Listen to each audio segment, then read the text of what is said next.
Hello, Big Steve.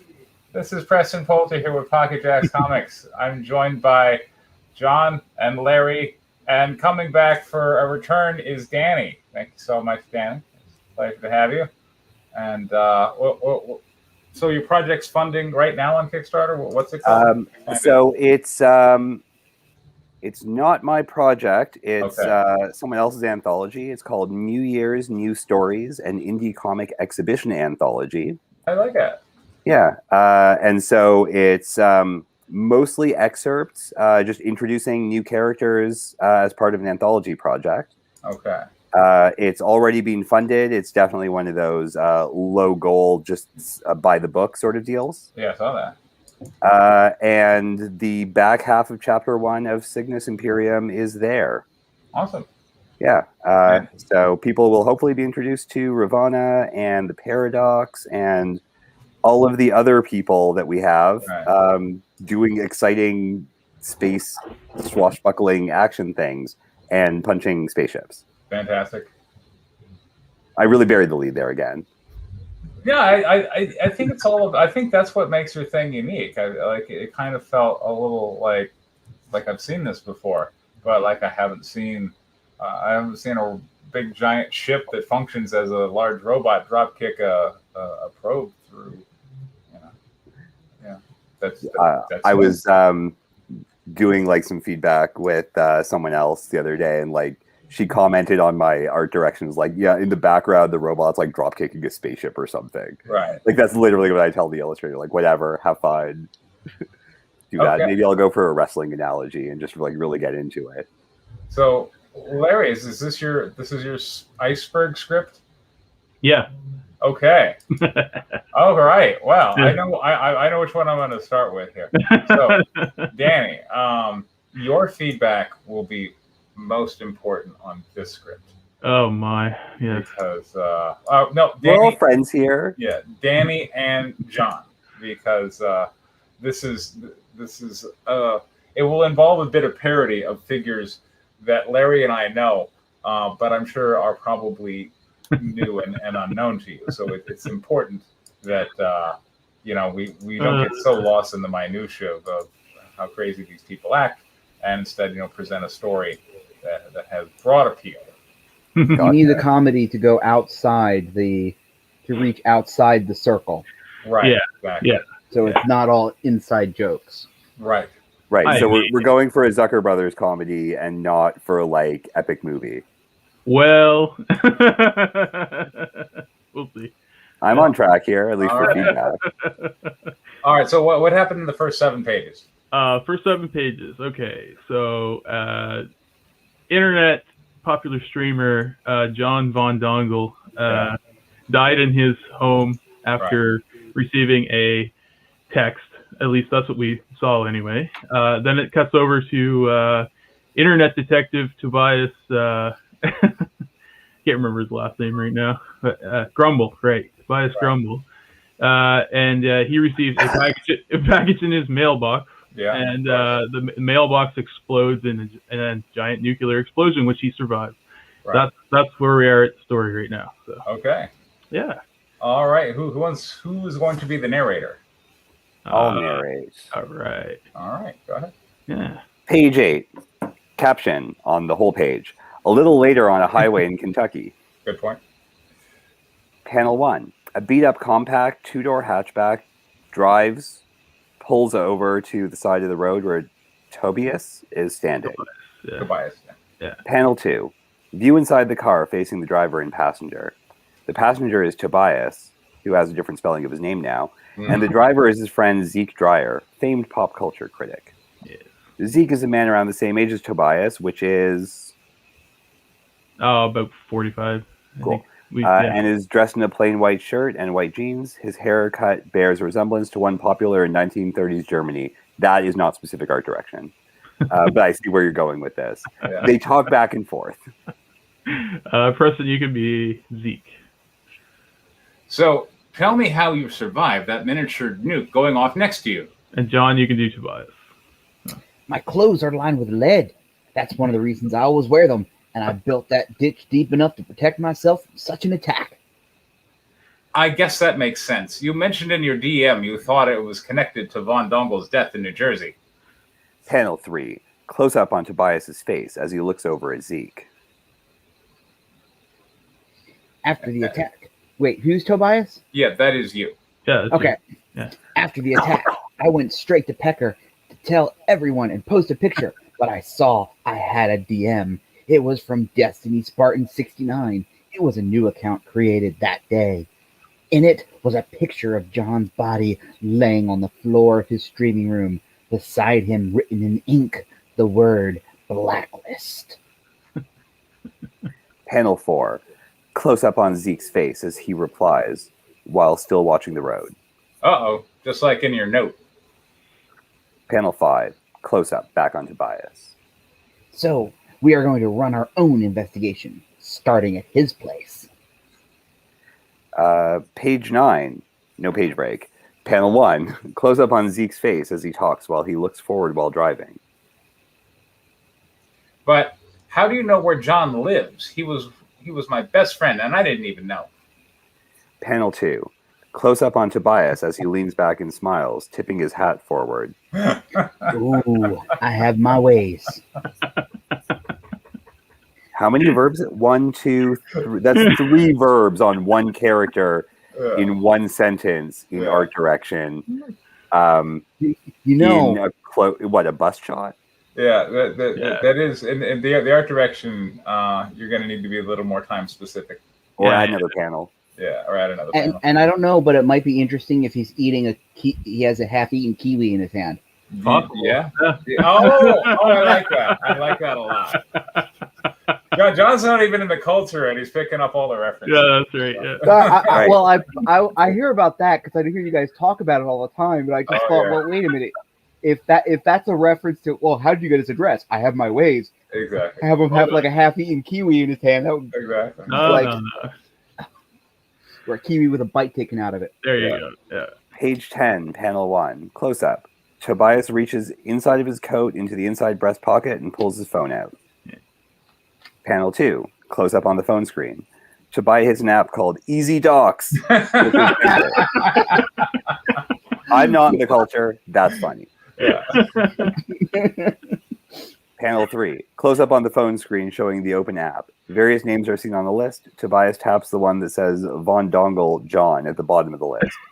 List of names on the screen are a long Greek name Garth, Cletus, Lenny Wang, Kim Thomas, Pansexual Peter, Paxton, Snopey, Tell Apple Doogie, That Comic Lady, The Shack, Victoria, Von Dongle John. Good for you for actually writing the copy. There you go. I've given art direction for that, then gone back in pencils to be like, oh shit, I have to write that before, and it's always annoying. Yeah. Panel 4. Same view of screen in the last panel. A bar highlighted in red pops up at the top of the screen that reads Docs Complete. The text below it reads John Von Dongle, 1 Tuckahoe Road Auxiliary, Tuckahoe, New Jersey. Tobias's thumb covers the zip code for some reason. Yeah. Panel 5, close up on Tobias's face. He smiles slyly towards Zeke. Send in the coordinates to your phone now. That would almost be funnier if Easy Docs, being so easy, had an automatically share with the internet button that he pushes. Page 11, panel 1. Close up on Tobias's phone. A notification from Pecker pops up over his home screen, which has a photo of his mailbox with RIP written underneath it. Presumably not handwritten. No. So it's like the mailbox. Like and a then, Photoshop. Yeah. Oh, okay, cool. The notification reads, Yellow Snow has sent you a message. Panel 2, wide shot. Forced perspective with Tobias in the background and a close-up of Zeke's face in the foreground looking forward towards the road. Zeke's face never leaves the road. Tobias quickly shoots a look towards Zeke. That's 2 panels. New message from Yellow Snow. Oh, let's hear. Panel 3. Close-up on Tobias as he looks down at his phone and reads the message. I received a comment on Please Pay Us. I set up your mailbox and the one I set up for John Von Dongle's memorial. Close up on Zeke's face as he closes his eyes and droops his head in sadness. Or mailbox. Panel 5. Back to the same view as panel 3. Tobias continues to read. It's Blacklist. They are saying more icebergs will die very soon. Page 6. Panel 0. Panel 1? Yeah. Splash page. I get it. No. What? Yeah. Page 12 is below. I'm very confused. Is that panel 6 then? It's panel 6, sorry. Okay, panel 6. Yeah. Close up on Zeke's eyes as he focuses forward. He squints, his brow wrinkles in determination. I guess it's time to grab an oar. Page 12, panel 1. Close up on Tobias's face as he closes his eye, smiles, and leans his head back. And shout from the tallest building. Panel 2, wide shot. I feel like that should be loudest building. Oh, yes.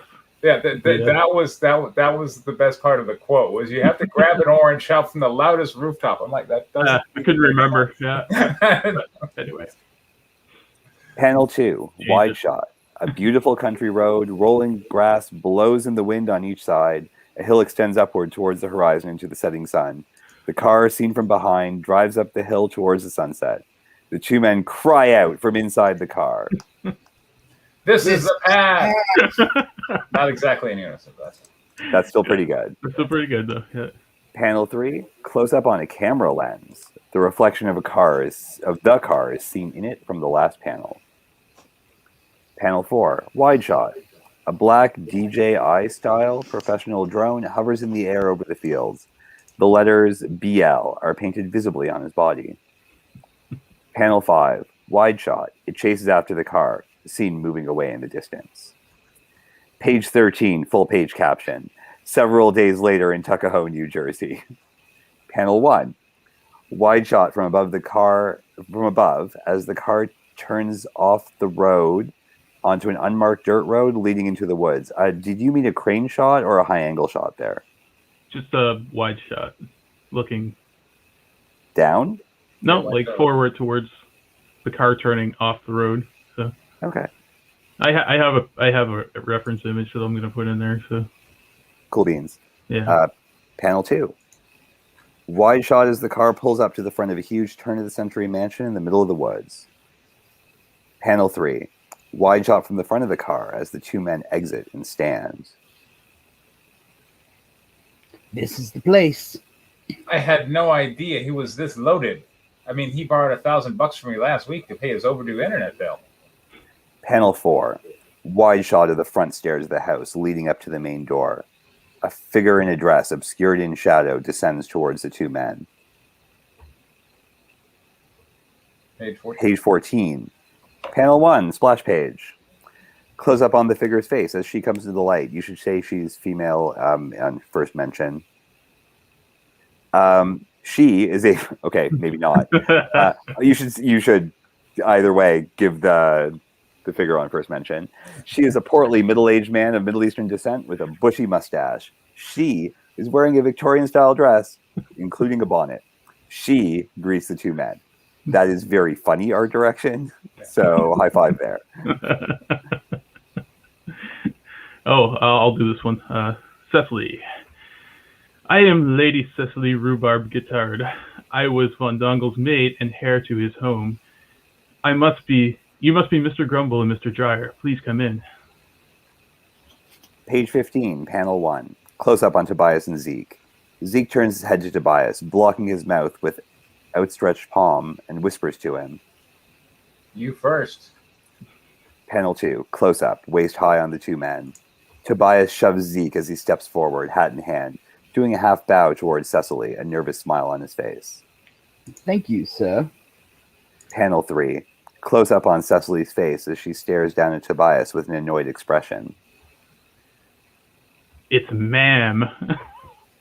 Panel 4, wide shot of the two men. Tobias bows lower. Zeke looks unimpressed in the background. Sorry, ma'am.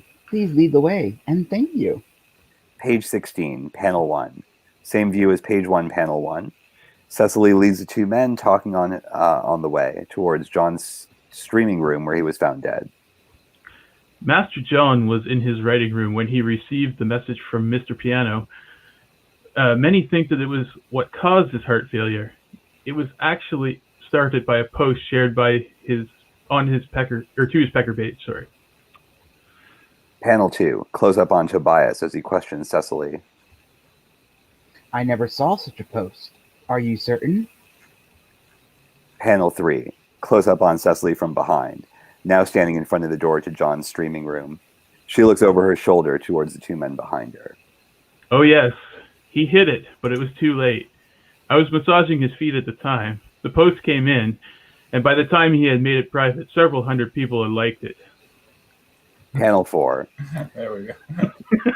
Auto share is the future. See? Auto share the docs, man. Same view as page 1, panel 3. The three men stand on the precipice, which CI. That is misspelled. Yep. Anyways, of the doorway. And I think it's a threshold since it's a doorway. Either way. Silhouetted by the light from the hall that cuts into the dark room ahead. That's still good imagery. Cecily continues the story. He started shaking and yelling after looking at who liked the post. He jumped off of his armchair and started running through the house, destroying things, screaming, "Et tu!" over and over again. He must have received the message from John Biano during his fit of rage, and it pushed him over the edge. Page 17, panel 1. Close up on Zeke as he asks a question. What the hell was the post about anyway? Panel 2, wide shot. Cecily leans onto John's desk in the foreground, facing the viewer. Tobias and Zeke stand behind her in the doorway still, tears well in her eyes. It was a video, a sex tape. John is jerking off two guys behind a pizza place while screaming, "There is no God."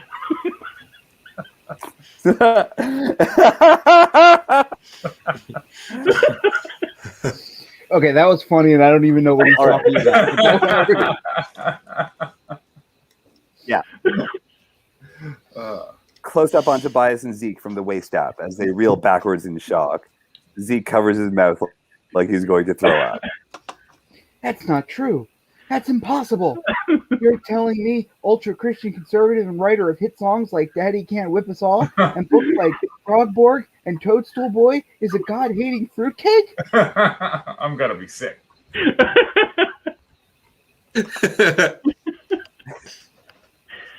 Panel 4.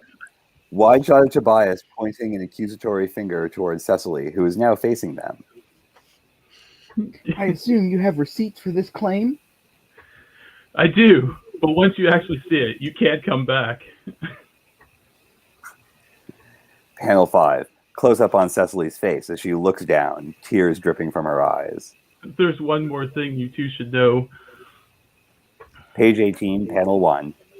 Close up on Tobias as he exclaims.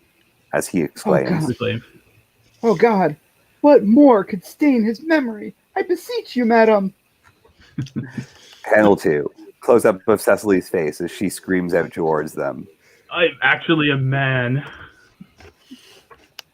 Close up. Tobias and Zeke look sideways at each other, faking surprised looks with a nervous twitch on their mouths.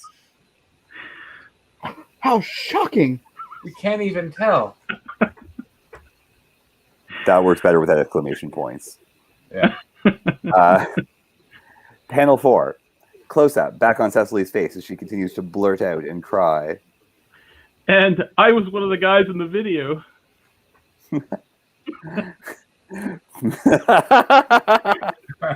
Okay. Panel 5. Back to the close-up of Tobias and Zeke as they both make gagging expressions. Oh, God, we gotta burn every copy of the video. I'm definitely going to be sick. All right, there we go. So, like I said,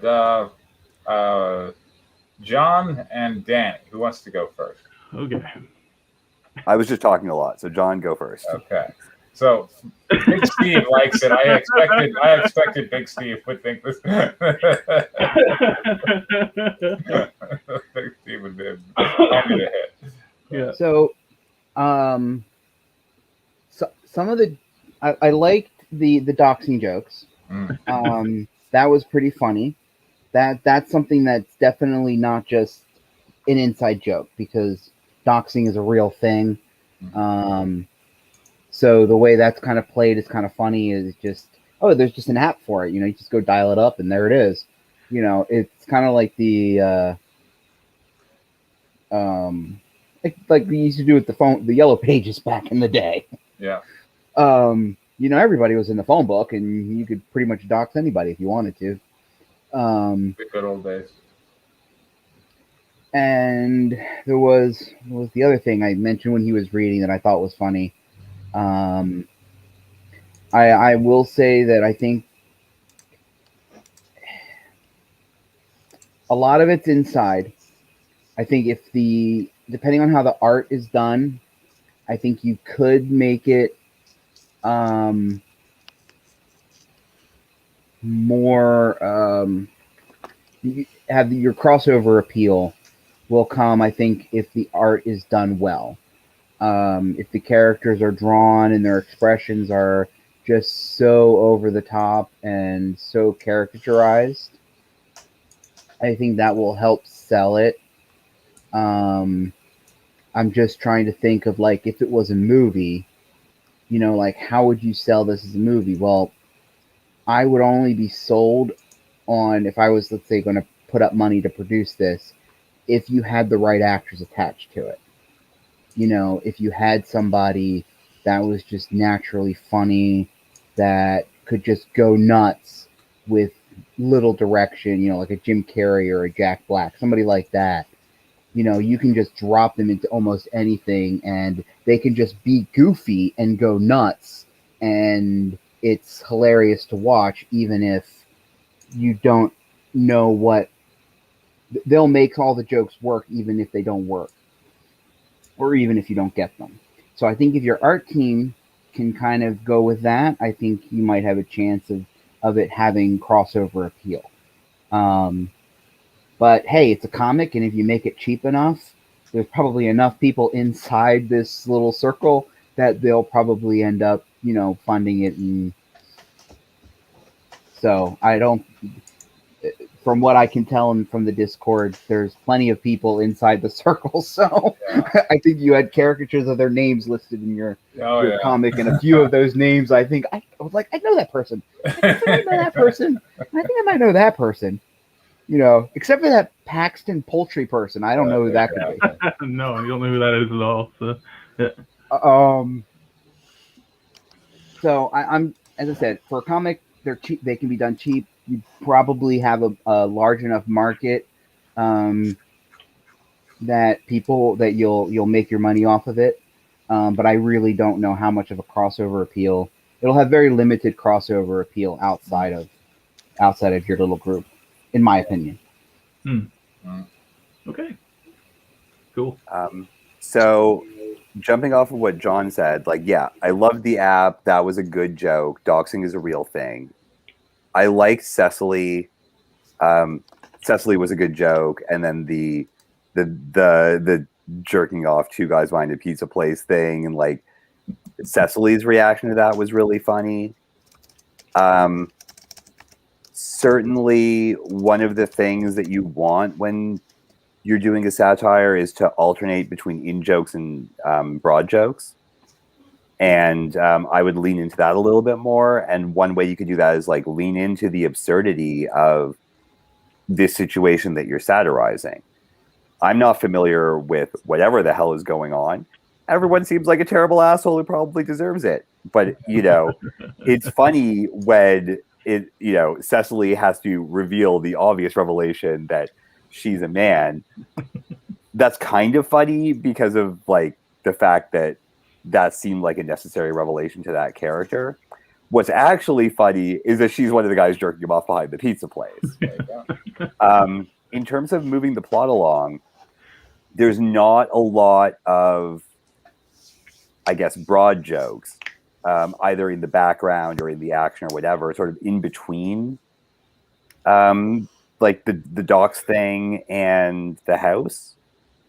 And so, like, fine, you're driving down a lonely road or whatever. You can't really do a lot in the background, but it doesn't mean you can't have billboards.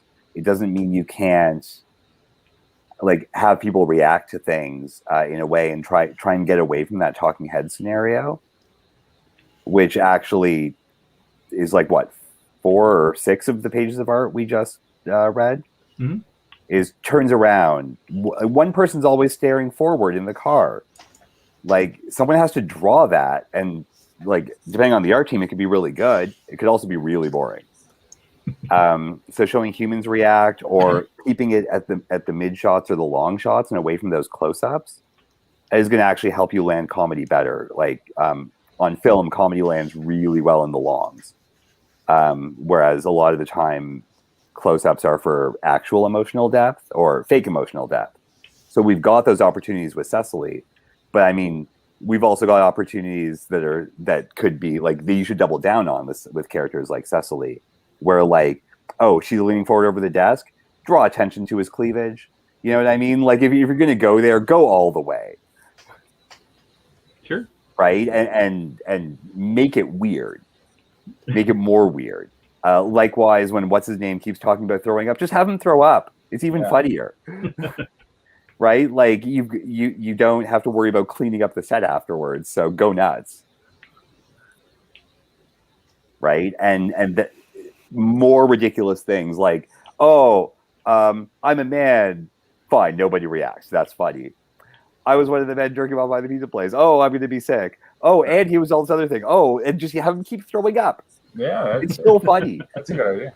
Right? Like, so you want to double down with the broad comedy, and having characters overreact to things in a normal situation would be normal. Right? And likewise, to underreact to stuff like the doxing app. So you nailed that. And just because it's a satire, you have to take what exists and render it hyperbolically, right? Mm-hmm. That's a useful method of comedy for satire, is to make things 110%, crank them up to 11, and that's going to include how characters react to the action. And so having everyone be like in complete shock or in complete like a state of unawareness, as compared to like this partial awareness and partial shock that we saw a lot of in the car talking. Mm-hmm.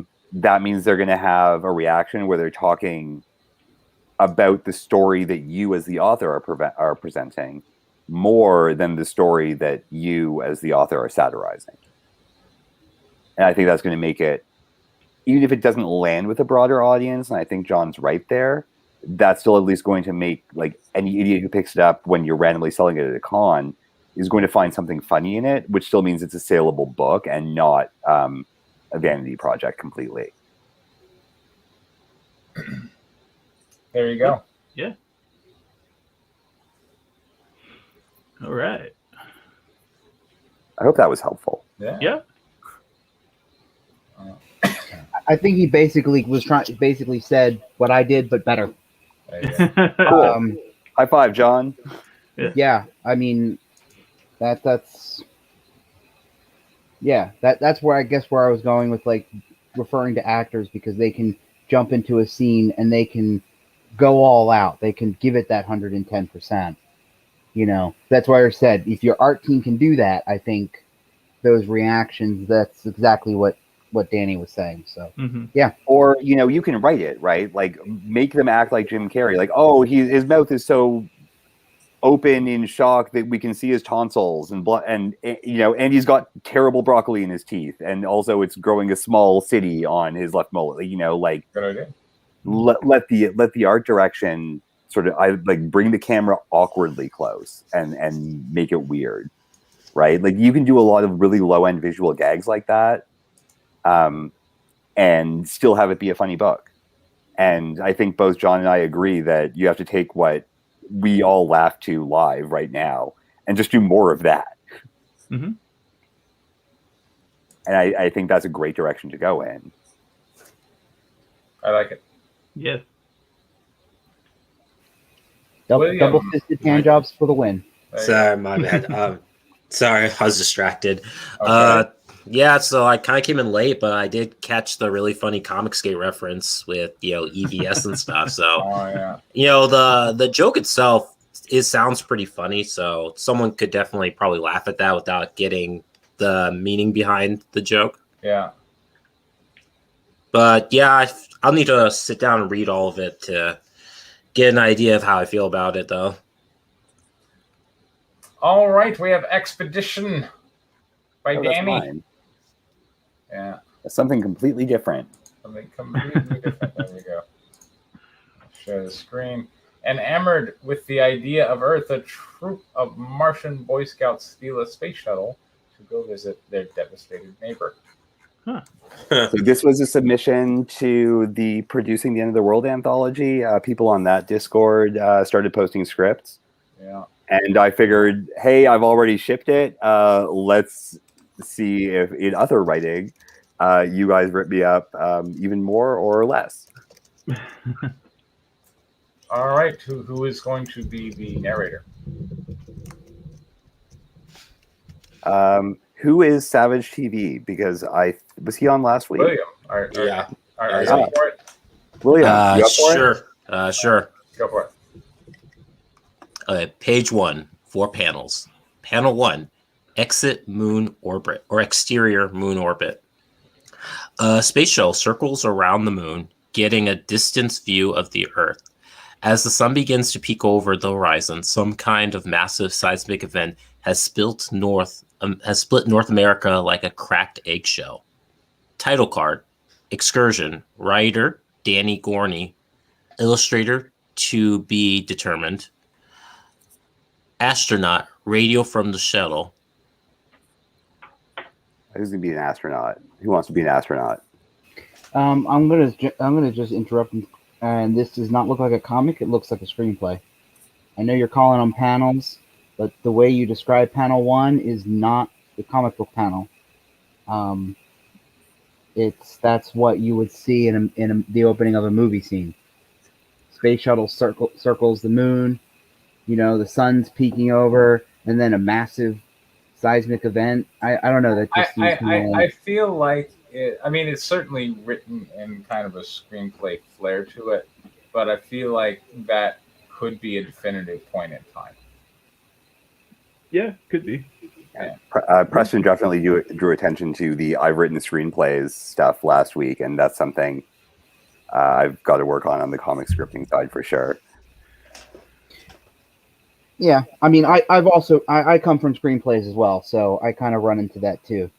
But yeah, it just kind of like the way it reads to me, read more like a series of scenes or a series of I frames, feel like not a single frame. I feel like if I'm a penciler, right, I'm like, okay, so we got Earth, and then we got, you know what I'd really like, honestly, what I think might be clearer, and what I do sometimes is I'll go foreground, background, because like I am wondering where's the space shuttle. I think it's in the foreground, and I think the Earth is in the background, but I'm not sure.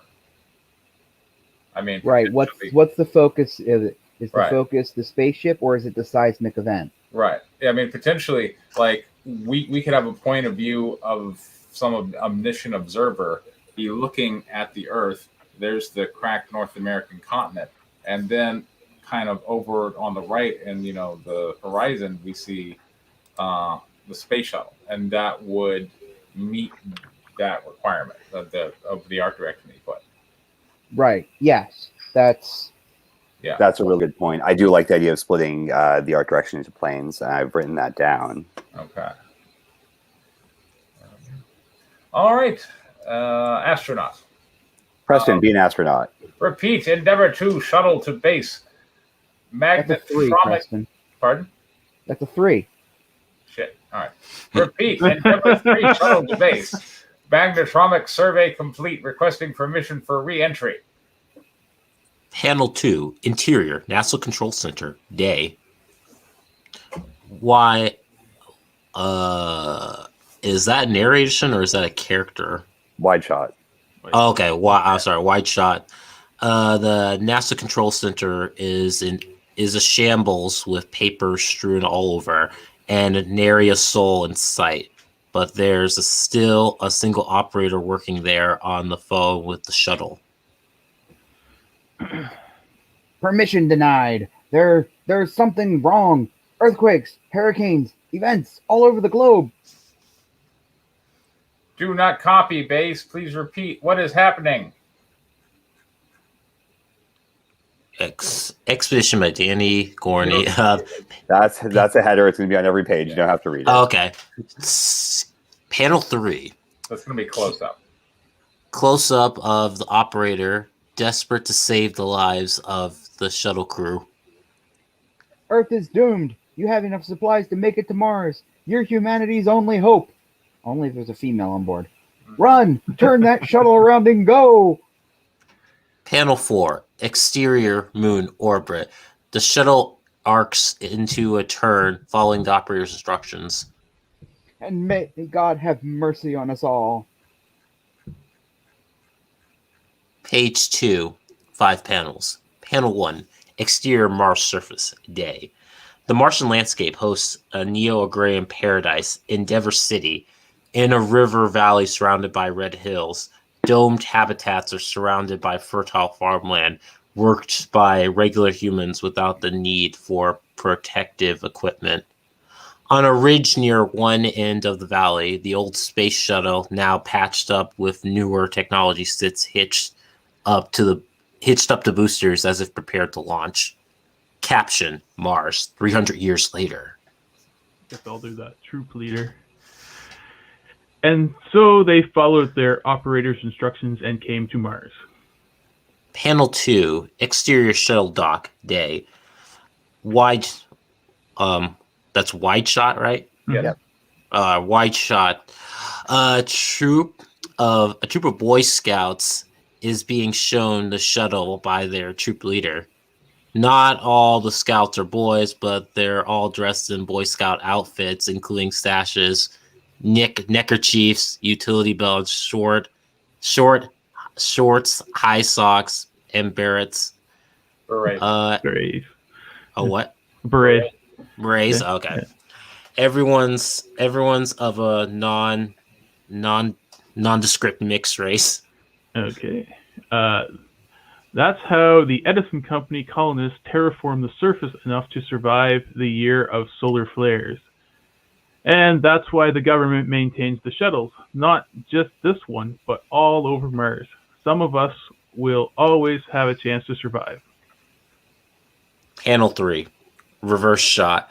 We see the scout troop containing Franklin Bruce, age 11, nerdy, bookish, the shortest, Rose Gardner, age 12, princessy and proper, Wesley Gardner, 12, Rose's twin brother, tall, entitled, attitude, Jeannie Best, age 13, the quintessential prepared explorer, the oldest, Adam Graves, 13, moody outcast and survivalist. Franklin has his hand raised eagerly. He knows this one. Do any of you know what terraforming means? I can be frank. I know. Never mind. All right, we got this. Panel 4, match cut. Rose and Wesley are shuffling aside from Franklin as if he smells bad. Jeannie sticks her tongue out at him from behind Wesley. Adam scoffs. Rose, Wesley, cut that out. Jeanne, see that? And Adam, be polite. Franklin? Terraforming is when we transform a planet to be able to sustain human life. Right, sir? Panel 5. Wide shot. The troop is walking away from the shuttle. That's right. We get the word from the name of the planet our ancestors came from, Earth. Panel 3, or page 3, 3 panels. Panel 1, exterior shuttle plateau, 9. Crane. The Boy Scouts and the troop leader are lying in a field on the Martian plateau, staring at the stars. A telescope is set up near them. I'll be Jeannie, since I haven't said very much. If we evolved on Earth, can't we go back? That would definitely be an adventure of a lifetime, but we don't even know if humans can survive there anymore. Do you know what happened to Earth? No siree. Nobody does. It's probably the biggest mystery of our lives. All we know is that it was bad. Panel 2. Close up, close on the troop leader, pointing up at the sky. Look there, to the left of Deimos. It's Earth. Panel 3. Exterior, night sky. A view of the night sky from Mars. Phobos and Deimos are visible. Deimos has just passed Earth and the Moon, which we're highlighting in the night sky. That's our home planet. We'll go back there someday. I hope I get to see it. Page 4, 7 panels. Panel 1, exterior shuttle plateau campground, nighttime. On the plateau near the shuttle deck, 3 tents, 2 large, 1 small, are in the field surrounding a fireplace. It's a peaceful night. Both Phobos and Deimos are visible in the night sky. The troop leader yawns as he tends the fire. The kids are all in their tents. So all the continents started to collapse from all the drilling to the planet's core. Panel 2, interior boys' tent night. Wesley Franklin and Adam are hanging out in the boys' tent. They're all prepared for an overnight camping session with sleeping bags, pillows, and hiking backpacks. Adam's playing with a Swiss Army knife while Wesley is lighting his own face from below with a flashlight to look spooky. And then on the third day, Panel 3, insert exterior Earth day. Franklin imagines what Wesley describes, some kaiju type creature rising from the sea to destroy a city. In all of these insert panels feature the character mentioned imagining themselves as part of the action. giant lizards came from the seas to destroy all the settlements, but humanity survived until... Panel 4. Wesley's tone of voice startles Franklin. Adam is nonplussed,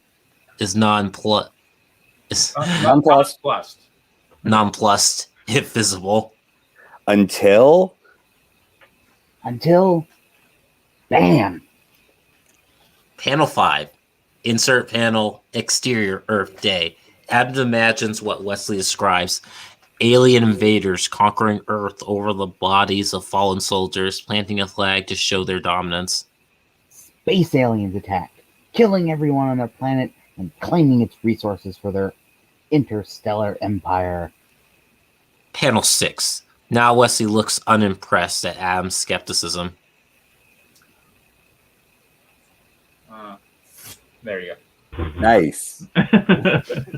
What, Adam? No, wait, hold on. What? That was exactly how I wrote it, Preston, and that's all thanks to you.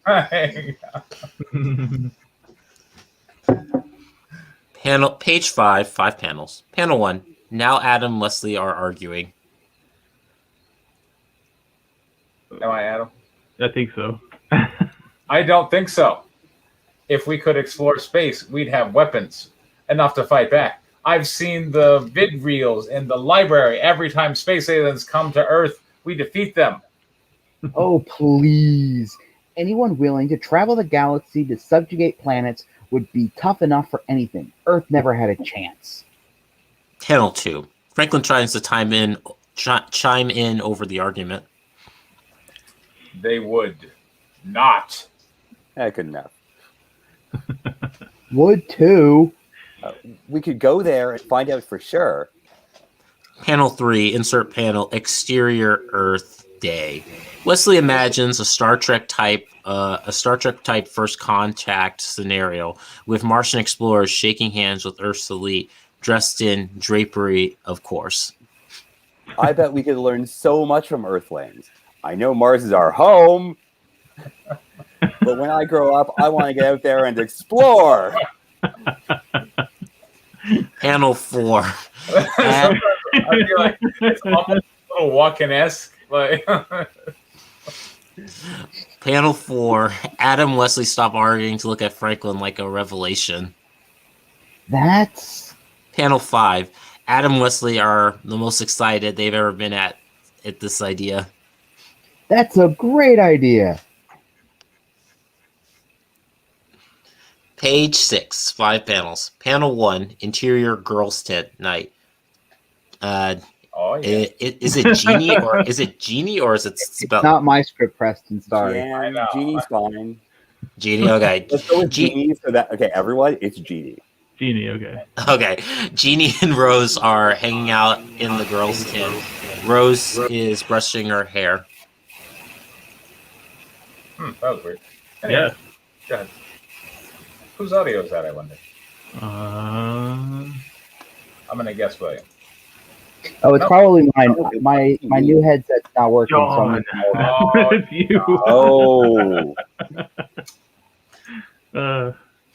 There we go. Where were we?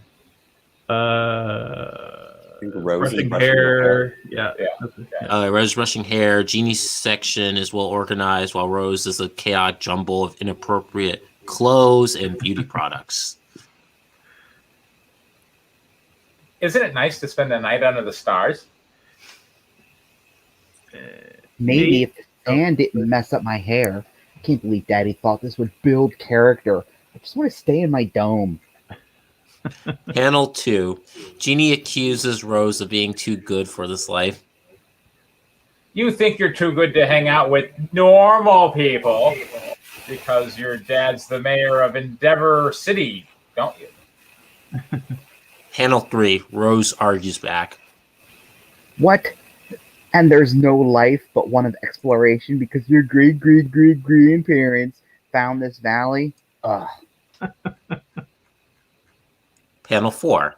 Back to the wide shot. Rose continues brushing as if nothing's happened.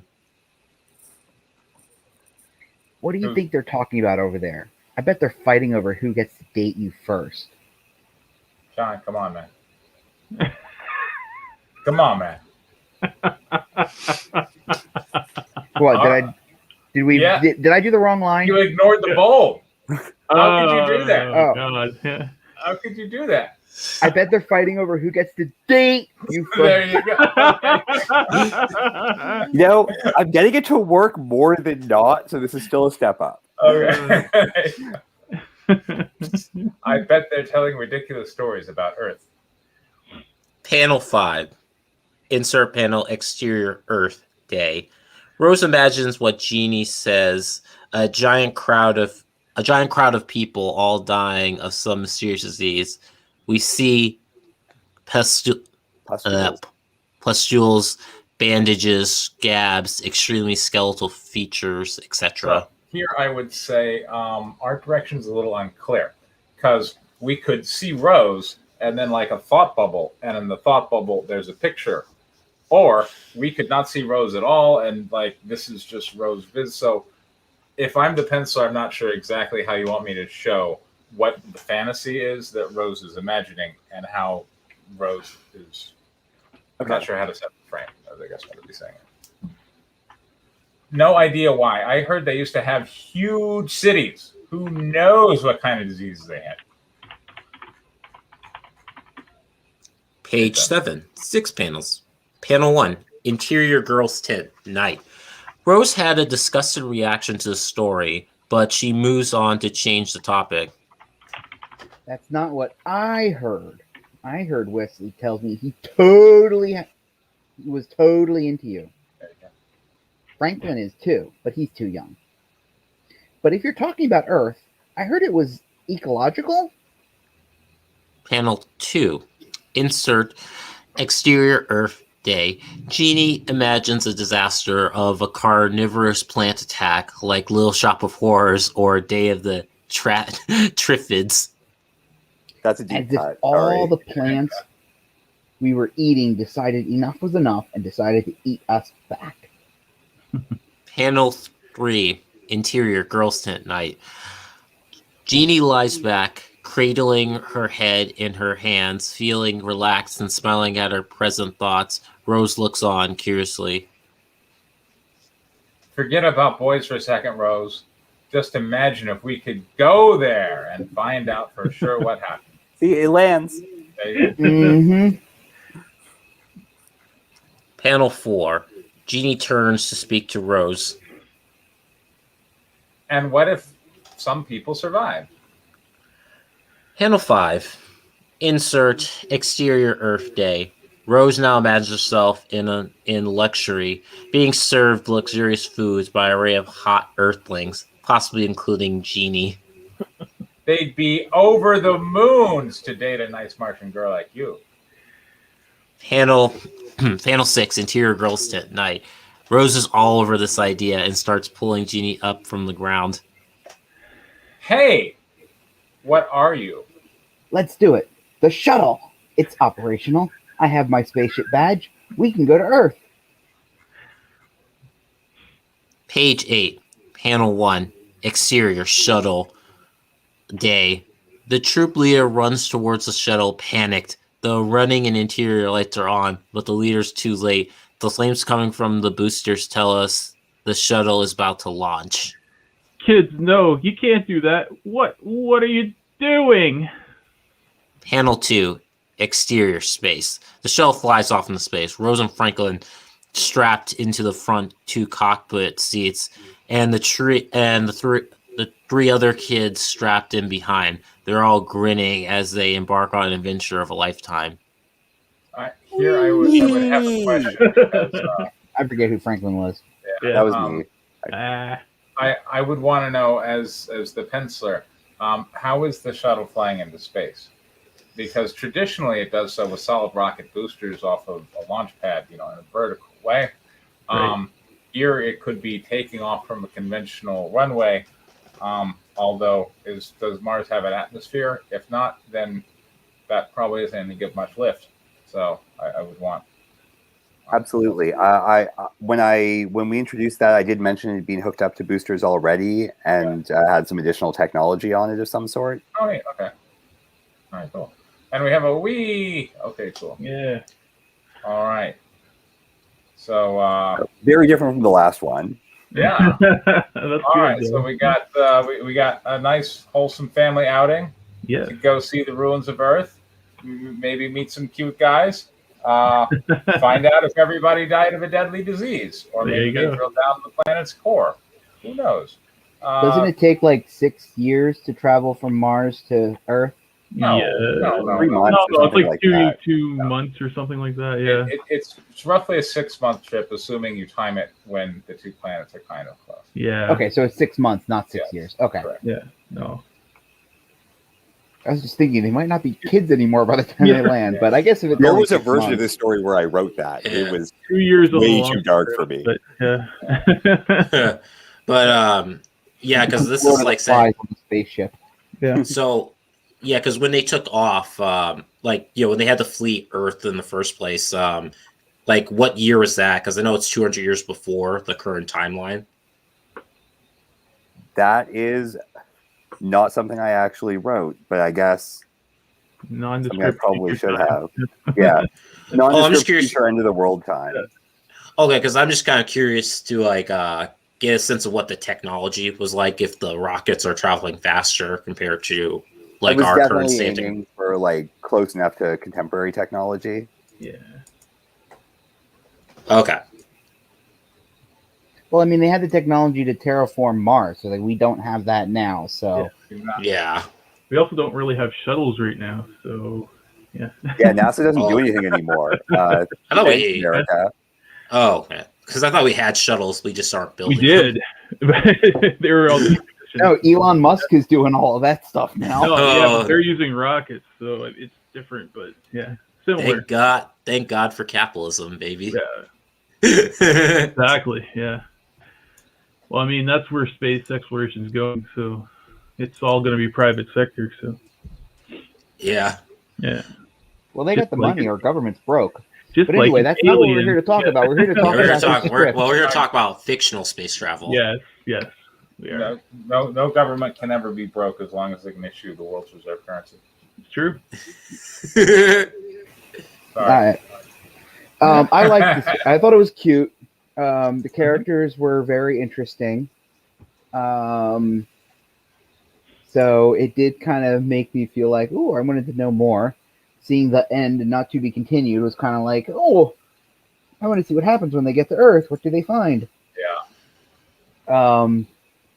I do and don't like the mystery of what happened to Earth. I like it because, the kids don't really know, so we don't really know. It kind of drives the plot. But at the same time, I guess it's kind of like a friend of mine texted me a note. It's Thelma and Louise, except Rose and Jenny. There you go. Yeah. So the answer to this question is probably going to be plot, but I always find it interesting how in science fiction that usually revolves around the Earth becoming inhabitable. The technology exists to terraform other planets, but the technology to fix whatever's wrong with Earth doesn't exist. It's true. It's like when Elon Musk and others were talking about going to Mars to colonize it because Earth has been so wrecked because of climate change. But it's like, okay, so the technology exists to go to Mars and terraform it, but the technology doesn't exist to fix climate change. Like, I kind of feel like that's going to end up happening first. But again, I know it's one of those things where it's like, well, the plot needs to be on Mars for the story to happen, so we're just going to ignore that. The anthology is about the end of the world, John.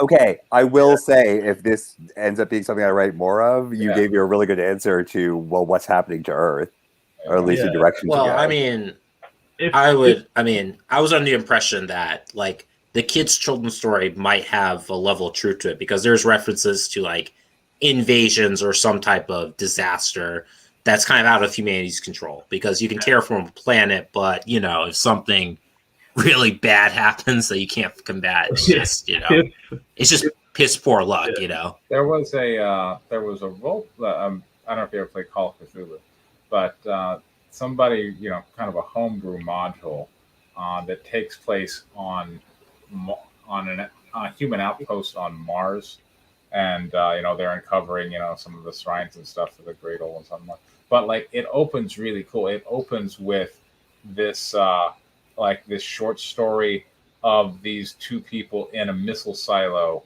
on the Earth, as like the Great Ones are invading, and Cthulhu's doing all this horrible stuff, and the order comes down to launch the missiles to destroy the planet, simply to save everybody from the horrible destruction that awaits them at the fate of the Great Old Ones. And then that's like the pre-story. And then now we cut to the Martian outpost, and that story always stuck with me. I thought that was pretty cool. If the mantle of the Earth was cracked in the way that you depicted in the first panel, there wouldn't be much land left anyway at that point, so there wouldn't be anything to terraform. So because it would be all covered with water from the waves. Right, but we already have artificial islands that already exist. So, but we don't know exactly what happened. So I would expect. There was also mention of solar flares, so William, there might not even be an Earth. So. We'll get constructive here in a minute. All right, William, what do you think? Oh, I mean, I kind of liked it. It's kind of weird, but like, I was kind of getting a bit of like I haven't fully read the book, but I was kind of thinking of like the Dragon Riders of Pern, where it's like human beings flee their planet to another planet, and you cut to the future where they're kind of like thinking of the past and stuff, like where they were before. So I kind of got that idea, and it's obviously, I like the idea that it's also, at least so far, kind of seems like it's more of like a family type of like comic and stuff. Like, it doesn't seem like it's too grim and dark and stuff. But I mean, that of course could change later on. But I don't know. I like the premise and the theme we're going on for this book. Yeah. And Larry. So this story seemed to be more about kids imagining things that happen. So if that's the case, then yeah, it perfectly captured that. So no issues there. So, and then you kind of just leave it open. That was the end of the story. So, there could be another adventure, or you could just leave it like that. It was obviously meant to be a short story or whatever. So it worked really well for what it was. You can expand on it, which is great. So if you want to continue on with it, I don't see any reason you couldn't. Oh. For me, I feel like the conflict I was interested in was not the conflict between the two girls about whether they would really visit the Earth and whether the boys would really be cute or disgusting, but instead, what exactly happened there? Is life going to continue? What does it really mean for humanity if the Earth is gone? And unfortunately, the short story doesn't really touch on that, and that's where at the end of it, I'm like, oh, it ends there, but yeah, it was just kind of getting to the meat of the thing. But yeah. Thanks, guys. Yeah. Yeah, I definitely had early drafts of this where I was like, "Oh yeah, this is what went wrong with Earth," and then every instance where I put kids in just got really dark really quickly. Yeah. Well, that is a but problem with the end that's of the another Earth. place I could definitely go. Oh. I've got so much reading to do too. Dragon Riders of Pern is a pretty deep cut. I mean, I thought Day of the Triffids was deep. You got this, William. Let's see. All right, who do we have next? Oh, John. Or any of the constructives? Did I miss any? No, not really. I mean, well, except the formatting. That it needs to be more comic and less screenplay. Yeah. It was not at all. None of those panels were written quite like panels. They were written more like scenes in a screenplay. So I think that needs to be cleaned up a little bit. You constantly kept using film references, crane shot, wide shot. I noticed that too. Just picture in your mind's eye what the panel looks like and describe that. That's all you've got to do. If it's going to be a high up shot where we see all the things, tell us what we see. And like Preston said, when you imagine your panels, go left to right, front to back. This is the focal point.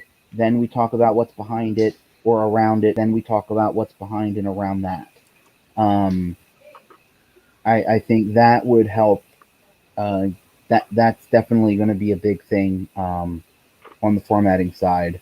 And I think you should probably separate when you show the dome for the first time and do that as a splash page and put the rest of the pages separate.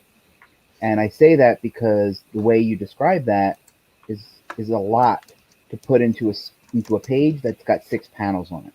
That's going to be a lot for one small panel that's 1/6 of a page. So I think a big set piece like that really deserves a splash page, and then you put your caption on it, maybe put your voiceover line on it, and then call it a day, and then go to the next page, and then you can start with the tour guide or the scout leader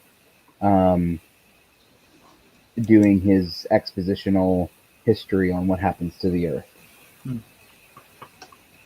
Great note. Thank you. All right, William, tell us about Virtue. Basically, this is chapter 3 of the previous 2 chapters I shared a while ago because I kind of took a lot of breaks. Yeah, I took a lot of breaks from like writing and stuff, and then last couple of weeks I kind of sat down and tried to finish it up and stuff. This is basically continuing on from chapter 2 with like the character of like Duck Thompson stuff. And so, this is basically just 10 pages. And I do this comic in a chapter format, not necessarily like an issue format, because I thought that would just be an interesting way of doing it. This is important. All right, you're going to think this isn't important. This is important. Writing is pitching. If you don't want to pitch, you don't want to write. So, Okay. William, tell us about Virtue. Okay. Virtue is basically a superhero comic that's following mainly, it follows several characters, but right now it's mainly focusing on the character of Duck, who is like a teenage boy going to a school for people with special powers. So it's like the X-Men. Kind of, yeah. Okay. Awesome. Fantastic. All right. Who's narrator? I'll pick John as narrator. Okay. Larry can be Duck, and Preston can be Herschel. Okay. And then Danny could be whatever other voice pops up. Sounds good. All right, John. All right. Page 1. Panel 1. Duck is waiting in line with a bunch of other kids around his age. In front of them is a large silver and black bus. Caption, today's the big day. Panel 2. Close up. Shot of Duck nervously looking down at the ground. Panel 3. Duck gets on the bus. The driver is smiling at him and the rest of the students. The driver is a heavyset man with balding hair and rough facial features. You blood. Hope you kids are ready for what this school is going to throw at you. Panel 4. Duck gives a nervous gulp with the gulp sound effect. Panel 5. Duck takes a window seat near the back of the bus. Panel 6. Duck stares out the window. His face is deep in thought. There is a speech bubble for someone who is off panel. Hello, mind if I can sit with you? Page 2. An efficient way to do that, by the way, is right here in the voice, just to put in like a little parentheses note or something off panel. Yeah. And then you don't have to put it. Yeah. Page 2, panel 1. Duck looks at another boy around his age. The boy's name is Herschel Crane. He has a cherry lollipop red hair and is wearing a pair of tacky colored pants and a long sleeve white shirt. Panel 2. Herschel has a friendly smile on his face, and Duck nods his head in response to the question. Thanks. Panel 3. Herschel sits down in the seat next to Duck. His face still has a bubbly smile upon it as he looks at him. What's your name? It's Duck Thompson. Panel 4. Herschel has a comically exaggerated look of puzzlement on his face. Duck, like the bird. You must be the victim of a lot of bird jokes. Panel 5. Duck has an annoyed look on his face and has a groan effects coming out of his mouth. Yes, unfortunately. Panel 6. Herschel sits down next to Duck and has a massive smile on his face. Don't. Sorry, I was gonna make a passive active comment here. Sure. You could just panel 5. Duck looks annoyed. And then you could use the sound effects groan. But just Duck has, and then Herschel sits down next to Duck. Has a massive, Herschel smiles, with, something along those lines. It's just, you can say these lines in less words is what I'm trying to say. Okay. Don't worry, I won't tease you for it. Panel 3, page 1. Or page 3, panel 1. Sideways shot of the bus leaving the transit center. Panel 2. Duck looks out the window, staring at the highway, and has a thinking look on his face. That would be Duck looks out the window, thinking. Yeah. Thinking, Duck looks out the window. Or there you go. Something of that extent, yes. Staring at the highway, we're not going to see the highway. We're only going to see Duck staring out the window. True. So we don't need to know what he's looking at because it's not in the frame. Okay. You doing okay? Panel 3. Duck looks at Herschel with a neutral face. Oh, just thinking about school. What about it? Panel 4. Duck looks down at his notebook with a bit of a frown. It's just that I've never been to a place that actually helps develop your superpowers. I'm nervous. from thinking about what kind of hardships are ahead of us. Panel 5. Herschel shrugs his shoulders and continues to smile. His eyes are now closed. I honestly don't know, but that's the exciting part. We don't know. Panel 6. Herschel's eyes open quickly as his face gives a look of sudden thought popping into his head. Say, I forgot to ask you if you've already chosen a hero alias yet. His name practically is a hero alias. Page 4, panel 1. Duck looks at Herschel and hunches his shoulders. I haven't picked one yet. I have a few picked out. I bet it's going to be Quack. Yeah. Or Dr. Well, I guess Quack. Duckman's already copyrighted by someone else, right? Quack attack. Panel 2. Herschel laughs and slaps his own knee with his right hand. Me too. Say, what's your superpower? Panel 3. Duck leans back into his seat, with his arms crossed. I can punch things and cause big blasts of air. I can also jump super high. What about you? Panel 4. Herschel leans back against the seat and holds up his right hand. His hand is now made of candy canes, and he has a grin on his face. I can shapeshift my body into candy. That must be real fun on Halloween. great. That's disgusting. Panel 5. Duck looks at Herschel's hand with an amazed expression on his face. Caption: I have seen several metahuman abilities, but this one was definitely one of the more unique ones. That's interesting. So are you planning to become a superhero too? Panel 6. Herschel nods his head vigorously with a joyful face. Of course. I wanted to be a superhero since I was a little kid. You too? Page 5. Panel 1. Duck looks out the bus window with a face deep in thought. Yeah, ever since Virtue became America's greatest superhero, I always wanted to be one when I got older. Want to be as great as him. Panel 2. Herschel chuckles, covering his mouth with his right hand. My. That's a big dream to try and make come true. Panel 3. Duck looks back at Herschel with an irritated look on his face and crosses his arms. That may be true, but I'm still gonna do it. Panel 4. Herschel smiles as he nods his head in understanding.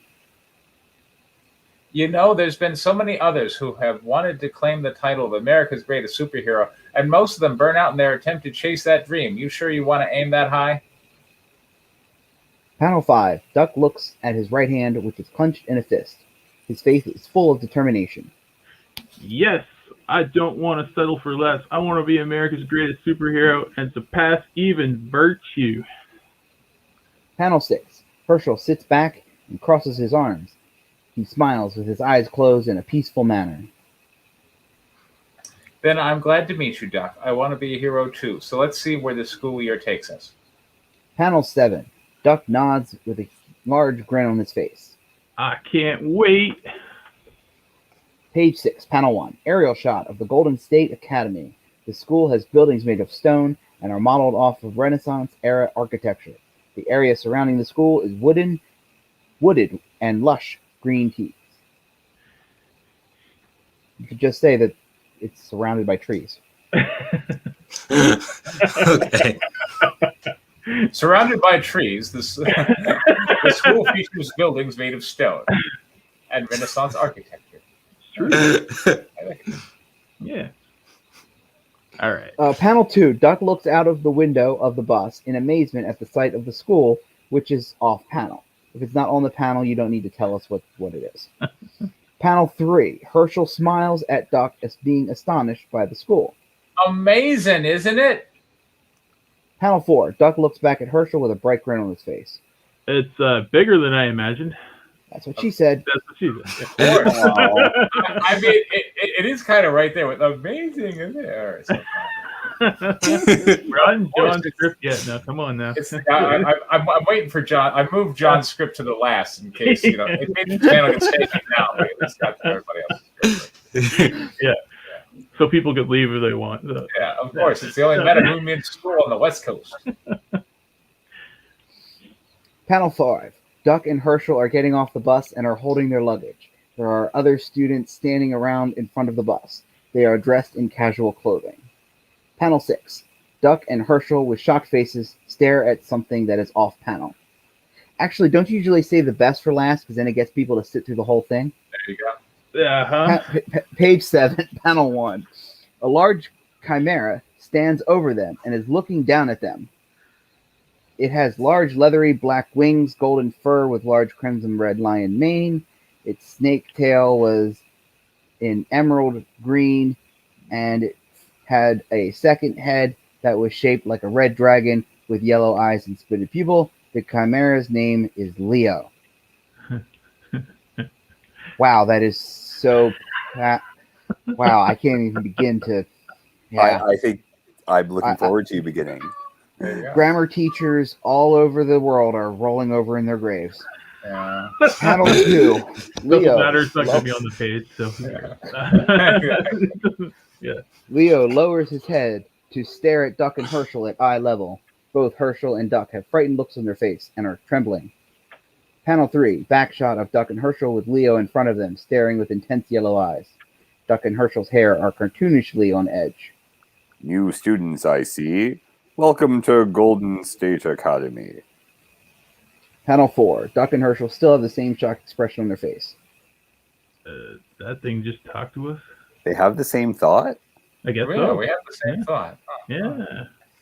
All right. Panel 5. Leo has his head raised in laughter. There is a ha ha ha ha ha sound effect. Duck and Herschel are shaking from the sound. Panel 6. Leo looks down at them again. Duck and Herschel are off panel.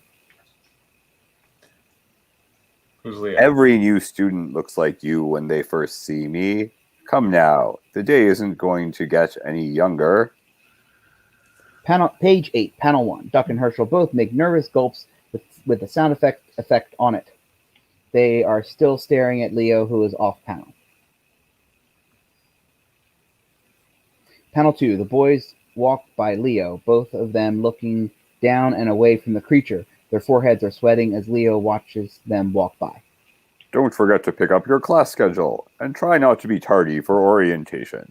Or I'll eat you. He said it too. You're made of delicious candy. Get in my Panel belly. 3. Front-facing shot of Duck and Herschel walking away from Leo, who is in the background with his back turned to the two boys. Duck and Herschel still have shocked expressions on their face. I definitely wasn't expecting something like that to happen on my first day of school. I had heard people mentioning something about a big creature being at the school, but I wasn't prepared for that. Nothing could have prepared me for this. Yeah. That is what she said. Panel 4. Duck and Herschel walk up the white marble steps to the entrance of the school. The doors of the entrance hall are very big and made of finely carved wood. Do you think there's going to be more surprises inside? After what we just saw, I doubt it. Panel 5. Both of them are walking through the entrance hall. It is decorated with paintings of famous people from history. The walls have drapes of golden yellow and bright red. In front of them is a stone statue of Virtue.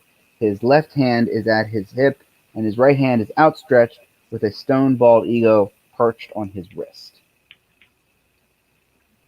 Panel 6. Frontal shot. Oh boy. Frontal shot of Duck and Herschel having expressions of wonder and amazement on their face. Oh, yeah. Are we sure this isn't Page 9, panel 1. Duck and Herschel are looking up at the statue. Because they're waiting for the frontal shot. That's right. Sorry, John. It's not even your story. Yeah. It's okay. I gotta save it. He's going to be in the hall every day that we are here. All the more motivation for me to succeed. Good. All the more glory for me when I get to the top first. Panel 2. Duck and Herschel give cartoonish glares at each other. Panel 3. Both of them burst out laughing. Ha ha! Just wait till I transform into candy, bitch. Thanks. That's a good one. There. I'm going to transform into candy and give you diabetes. And we'll see Diabito. Yeah. Panel 4. They are entering the main hall. Why can't they just enter the main hall? They have to are entering the main hall. Entering. At the end of the hall is the podium. Golden State Academy's principal, a man named Brian Wilson, the Golden State Academy's principal, stands at the podium. He is dressed in a maroon-colored suit. Brian Wilson, the Golden State Academy principal, dressed in a maroon-colored suit with a checkered tie, stands at the podium. I'm just laughing at the name Brian Wilson, but Panel 5. Yeah. So Overhead shot of Wilson looking over the students who are gathered in a crowd together with Duck and Herschel in the right to center of the crowd. Welcome, students. For those of you who are new to this school, I am Principal Brian Wilson. Panel 6, frontal shot of Principal Wilson looking at the crowd of students. Pervert! He might have worked for the Lincoln Project too. Who are off panel. Wilson is a man in his 50s and has a wrinkled face. I know why his face is wrinkled, with dark black hair and a goatee. Why didn't we giving describe the frontal shots, not taking them? Wearing. That should have his description should have all been in one place. Once we see him, we need to know what he looks like. Yeah, that's true. That goes in the previous panel. So. Principal Wilson. It is an honor to have so many young people here to learn how to use their incredible abilities for the betterment of their lives and the lives of others, if you so choose. I have high hopes for all of you and want to see you succeed. This school is here to make a better future for humanity. If you so choose, is what he says to all the students, but it doesn't really matter. You don't have a choice. For the benefit of their lives and the lives of others. Yeah. If you choose, I mean, you don't have to. If you want to. The version of that speech in The Magicians was, I think less about the betterment of humanity, but definitely just as good. Yeah. Page 10, panel 1. Duck looks up at Principal Wilson, who is off panel, with a thoughtful expression on his face. Caption: a better future for humanity? That's something to strive for. If these captions are thoughts, you may want to put them in as thought bubbles. I don't know if that's... But otherwise, I'm like, is that what Principal Wilson is saying? Or is that what Duck is thinking? It seems like more what Duck is thinking. Yeah. I think the reason for that is that I kind of based it off like a manga I was reading where the character does thought bubble in the caption mark and stuff. Yeah, that makes sense. Well, I understand that it's like a narration, I think. That you're wanting the letterer to adopt a certain style, but the letterer, as well as we, the readers here, need to understand that that is a thought that Duck is having.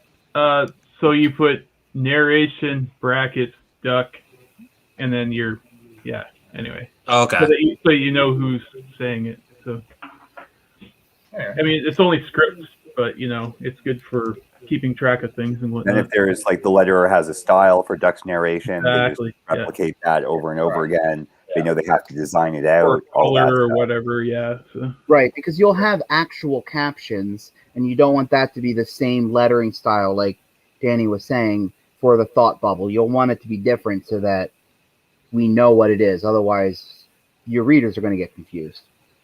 Okay. Panel 2, front-facing shot of Principal Wilson with a smile on his face. Are you all ready for the frontal shot? Now, with that out of the way, you will all be shown to your dorms to unpack your belongings. And everything else. Try to follow our rules. Please try. Okay. And remember that Golden State Academy is here to help you. Please try. You don't have to follow the rules. You can follow the rules if you want. We're here for the betterment of humanity. Exactly. We're getting a little bit mixed messaging from the Chimera professor to the principal here. So. There we go. Yeah. Panel 3. Duck and Herschel are walking down a hall with mahogany walls and purple and red colored rugs. All right. This is definitely not live. Yeah, exactly. That's all you need. Yeah, something like that. All right. Duck. I just did it. Yeah. Panel 4. Duck, Herschel, and several students. All right. Panel 4. Duck, Herschel, and several other students come to a large wooden door with silver markings lining the wood. The door handle. Very good job. No passive voice on that one. I like that. That's a sentence Yeah. That sentence was written like a sentence should be written. I like it. The next sentence, yes. not so much. But whatever. Yeah. The door handle is made of metal and looks like gold. Panel 5. So the door Duck handle is in the- yellow? Basically. I The believe door so. handle Yeah. is made of metal and that looks like gold. So why not just say the golden door handle? Golden. Yeah, whatever. Large wooden door with a golden door handle. I get what he's saying. Like, yeah. Panel 5. Duck and the other students enter the dorms. It is a large with wooden several doors and big living rooms and with a couch. Nice place. I'm going to feel like a millionaire living here. Hey, where's the whistle? Panel 6. Duck smiles at the other students. Walk by him with looks of amazement on their bright young faces. This is the start of my hero's journey.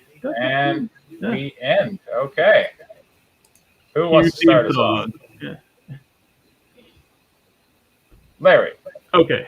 Yeah, it's pretty well structured. Pacing's really good. There's no lulls or anything like that. You get the sense that they're pretty young kids going in, so that's good. I assume you wrote it like that. So I don't know what age they are. Can't remember. They're basically around 14. Okay, like yeah. 15, So 14, yeah, 13. I get that. Okay. That's they seemed a little younger to me, more like 11 or something like that. But yeah, whatever. It works. Yeah, it had kind of a Harry Potter 1 vibe. Yeah. Yes, very, very Harry Potter 1. If they're like 14, you should make them maybe a little bit more quippy, I guess. I don't know. But that tends to be when kids start to get a little sarcastic and whatnot. But no, it was good though. I still think it's funny that the guy has like the power to change into candy. That could be pretty hilarious later on. So yeah, that's my positive.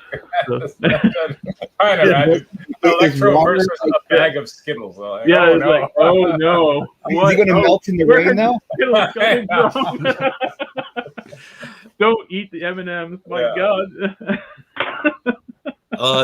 Or do eat the M&M.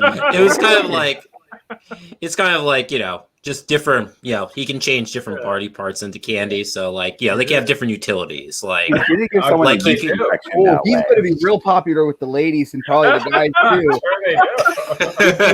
Yeah, Well, Todd and I are on the same lollipop. wavelength again. What flavor would Well, you it's got- like? I could go peppermint for you and spearmint for you and John, this isn't your story. Now get out of here. No. I mean, it's a pretty good. I mean, it's a pretty good superpower, I think, just because, like, like he shapeshifts his hand into like a jawbreaker, and that's a pretty powerful punch when you think about it and stuff. It is? Yeah, Yeah, they're pretty. It's harder than your skin. In the Okay. fiction, I guess it could be. yeah. I'm with Larry. Like the pacing's pretty good for a short intermediate chapter where you've already introduced the characters.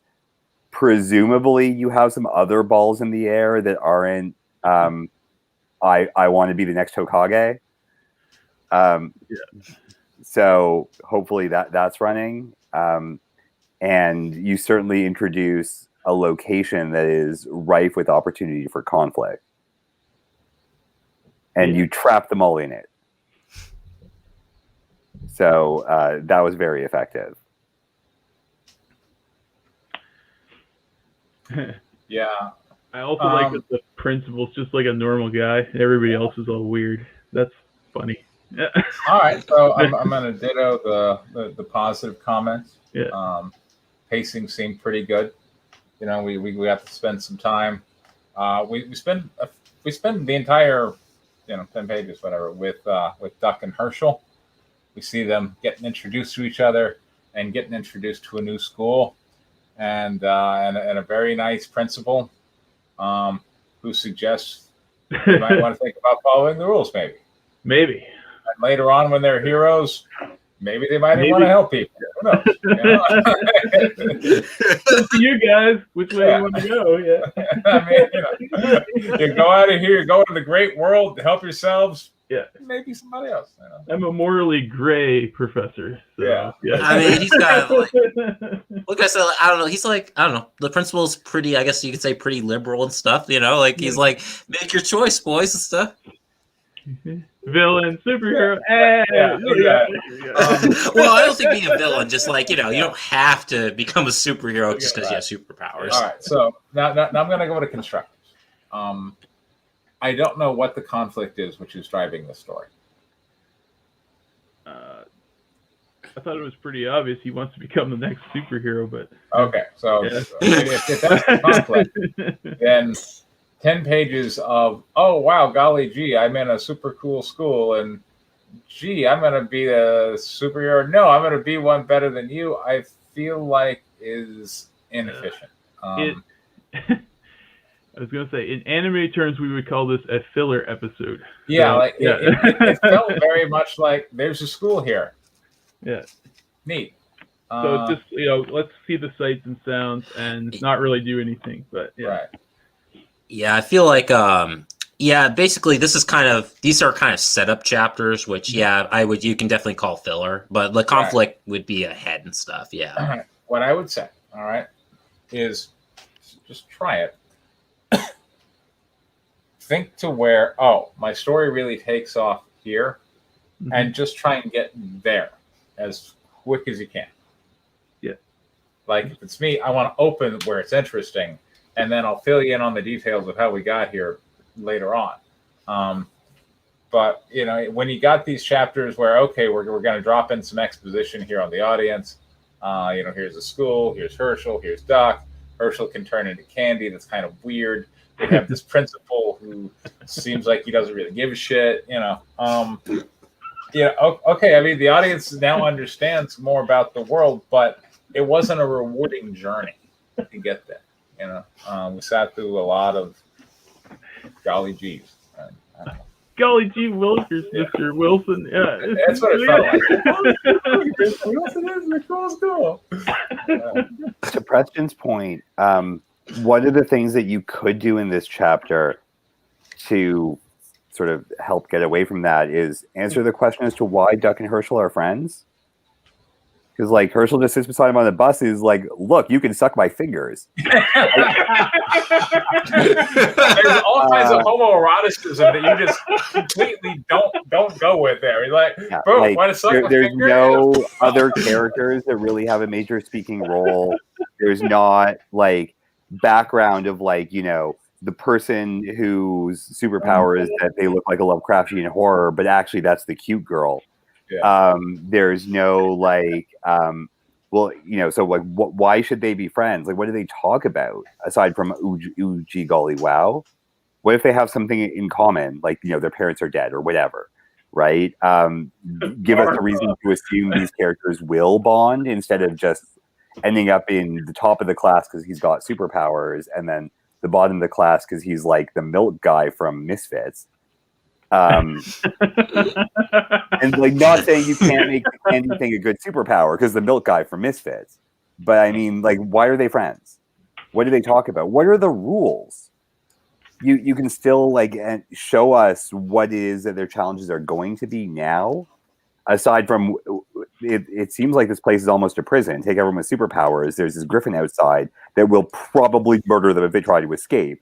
There you go. No one else is doing anything. Everyone's just walking in. Like, are they brainwashed? I haven't read the rest. What's happening? Well, I mean, yeah, I mean, like, you know, in Hogwarts, we got like a whomping willow tree and stuff. Like, it's setting up like, well, that might be bad. You're at least planting seeds in the audience's mind. Yeah. Of, my gosh, I guess I wonder what's going to happen with that tree. Here, Well, you know, like, go ahead. Oh, I was gonna say, well, that's kind of why I gave, the Chimera like his own voice and stuff. It was kind of like, you know, appearance-wise, he looks like, you know, your typical, you know, monstrous guard dog, but you know, he also has a personality that seems real, that part in a was sense, really rather good, tame. Yeah. I feel like you could take these pages and make them way gayer. like you know, there's no reason why Herschel and Doc, I mean, particularly due to Herschel's superpower, just sitting there licking on each other for the whole damn bus ride, right? And then it becomes about this journey of the young boys, exploration of sexuality. See, the thing about that is then it becomes your very, your typical modern young adult, story and stuff. Because that's how most adult stories are now. I can turn my body into candy.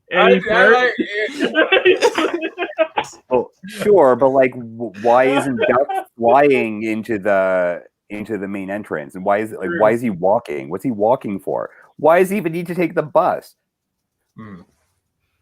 Well, because he doesn't know where to go. He's a kid who takes the bus, or someone could give him a GPS coordinate on a phone and be like, "Yeah, fly this way." Well, see, those types of phones don't really exist actually, because in chapter 1, I kind of established that this takes place in like 1958. Okay, that probably helps. So, but again, these are 14-year-olds. They should be using their powers for good or evil or gayness. Right? Where's the hot girl, or like the random bully, and like all of those tropes for the school. There you go. To Preston's point, those are possible stories you can tell later, and you don't have to tell those stories. But the more balls you put in the air as early as possible, the better you can juggle later when you don't know what to write. There you go. Yeah. The other thing is a great opportunity for world building. What is this world like? Is this a prison? Do they have to become heroes even if they don't want to? Like, let's have people talk about that. And then all of a sudden, here's a world that you're introducing to the audience through dialogue, not through exposition necessarily, for their goals or like how they're going to be. Like, if your superpower is you can kill people at a glance, do you still go to this school, or do you get put in like a mirrored prison? Right? So like what sort of world is this where we have a school for superheroes, or do we have a school for superpowered people? And those are not the same thing. Yeah, basically this kind of world that I kind of created was basically intentional, where you like superpowers can pop up all over the place. Like, it's kind of almost a common occurrence, and it kind of happens randomly and stuff. So it's just kind of like, something that people have in some way have gotten used to. It's just these schools kind of can help people develop like how to use their powers correctly and safely. Right. So I actually highly recommend you watch the Magicians. I haven't read the books, but the show is amazing. The principal there, it's a grad school. The characters are adults, whatever. He's got some really good speeches about how we teach you how to use magic. We don't teach you how to fix anything. If I knew how to fix things, I wouldn't be in this shitty job. So I can teach you how to use magic. It's your choice what you do with it. And that's very different from like, we're going to teach you how to be superheroes. Like, not all of the X-Men have to be good guys with those powers, right? I did take a bit of inspiration. So take advantage of that opportunity as a writer. I did take a bit of inspiration from the X-Men when writing this. Just, obviously, I would say that this society is not as much dicks to like the superpowered people, Yeah. So, are our characters dicks towards people who have weird superpowers or like mutant-like superpowers? We can show them in the background and have our characters react to them. Yes, thank you. Principal Fogg is great. Yeah. Dean Fogg. No, well, Dean Fogg. Yes, Principal Fogg. Yeah, I got it. Oh my God. Yeah, I got so bad. It's really late here. I'm an hour ahead of you guys. I understand. Yeah, I gotta axe those frontal shot words, because that seems to come up like unintentionally. Yeah. Really lean into those frontal one other shots. thing, and this goes back to Preston's point about there's not being any conflict, and you're saying, well, this is just world building. It's just, eventually everything's going to come together. The problem is that you don't want to bore your audience so much in the beginning that they never get to the interesting part. And that would be a real concern, is if you're like, well, chapter 1 introduces this character, and chapter 2 introduces this character, and then chapter 3 introduces this character, and in chapter 5, the big bad shows up and all hell breaks loose. Well, if I'm bored out of my skull through chapters 1, 2, and 3, I am never getting to chapter 5. And he's already spent, at least $15 on your book to be bored at that point. Right. Yeah. you know. So that's where you kind of run into that problem. One thing, there's a few ways you can address it. One is, as Preston said, just start with the action and cut back to this if it's necessary. I mean, because if nothing actually is happening in this chapter that is in any way related to the central plot, it really doesn't have to be there. Yeah, I mean, honestly, I was thinking the same. Like, I think you could cut this whole chapter. Because, if you think like, oh, I'm going to have a big action sequence, and then I'm going to have Duck, and I'm going to have Herschel. Oh, wait, but what do I need to set up in their backstory? I don't think there's anything that happens in these pages that is critical to what your story is going to do later on, I mean, unless you're going to set up that Herschel becomes the bad guy and they're going to have to fight later on, that's fine. But then you know what would be more interesting is this scene after we've already seen them fight. If you introduce Herschel as a villain. And then show how they became friends, which... Right, and then let's put it this way. Let's say Herschel's the bad guy. He shows up. They run into Duck, and they have a conversation like they're old buddies that they haven't seen each other in 10 years. Well, we as the audience, we don't know about their backstory, but all of a sudden now we're engaged. We realize they have a backstory, and then it makes a flashback more interesting. Now, of course, the flashback has to tell us how that's still relevant today, because I could run into somebody from my high school that I barely remember, and that's not going to make me think twice about pummeling his face if he's trying to rob a bank because he's a supervillain and I'm a superhero. But if it's somebody that I had a deep emotional connection with when I was in high school, and now I run into them later, then that would be a little bit different, So we're not getting that deep emotional connection. The other thing I was going to say is, if Herschel's not the bad guy and you are setting up to something, you can drop little things in each chapter, basically foreshadow and set and start the breadcrumbs that's going to eventually lead us to where you want us to go. Some little thing that is basically, well, this important thing has to happen because that's going to drive the plot later. You can do something like that, and then you have your conflict to kind of center around. And that could be as simple as like, what's the or else for not following the rules? Or are the rules seemingly ridiculous? Like, no maniacal laughter in the school, it trips off an alarm, or like, whatever it is, it's your world. There's different ways that you can play it, but as it is, the chapter's really not very necessary as it currently stands. It can either be anything that's important to the plot can be done later, and if it's not important to the plot, it should really just be cut out. All right. Time for porn. Yeah. Make them wait for it, right, Preston? Absolutely. Yeah. Here we are at the end. Okay. Because you were putting it into the last script, so I mean, yeah. All right. Who should be narrating? I'm going to let Larry narrate. Okay. Right. And Preston, you can do Emmy, and Danny, you can do Lolita again. And then, bored and cynical, right? Lolita, she just likes being evil. Okay. So she just enjoys everything, especially being evil. She's just always out to have fun. I'm down. That's basically her character. Will and I will basically do everybody else. Will, you can start out as the anchor, and then we'll just go from there. You and I can just tag team everybody else.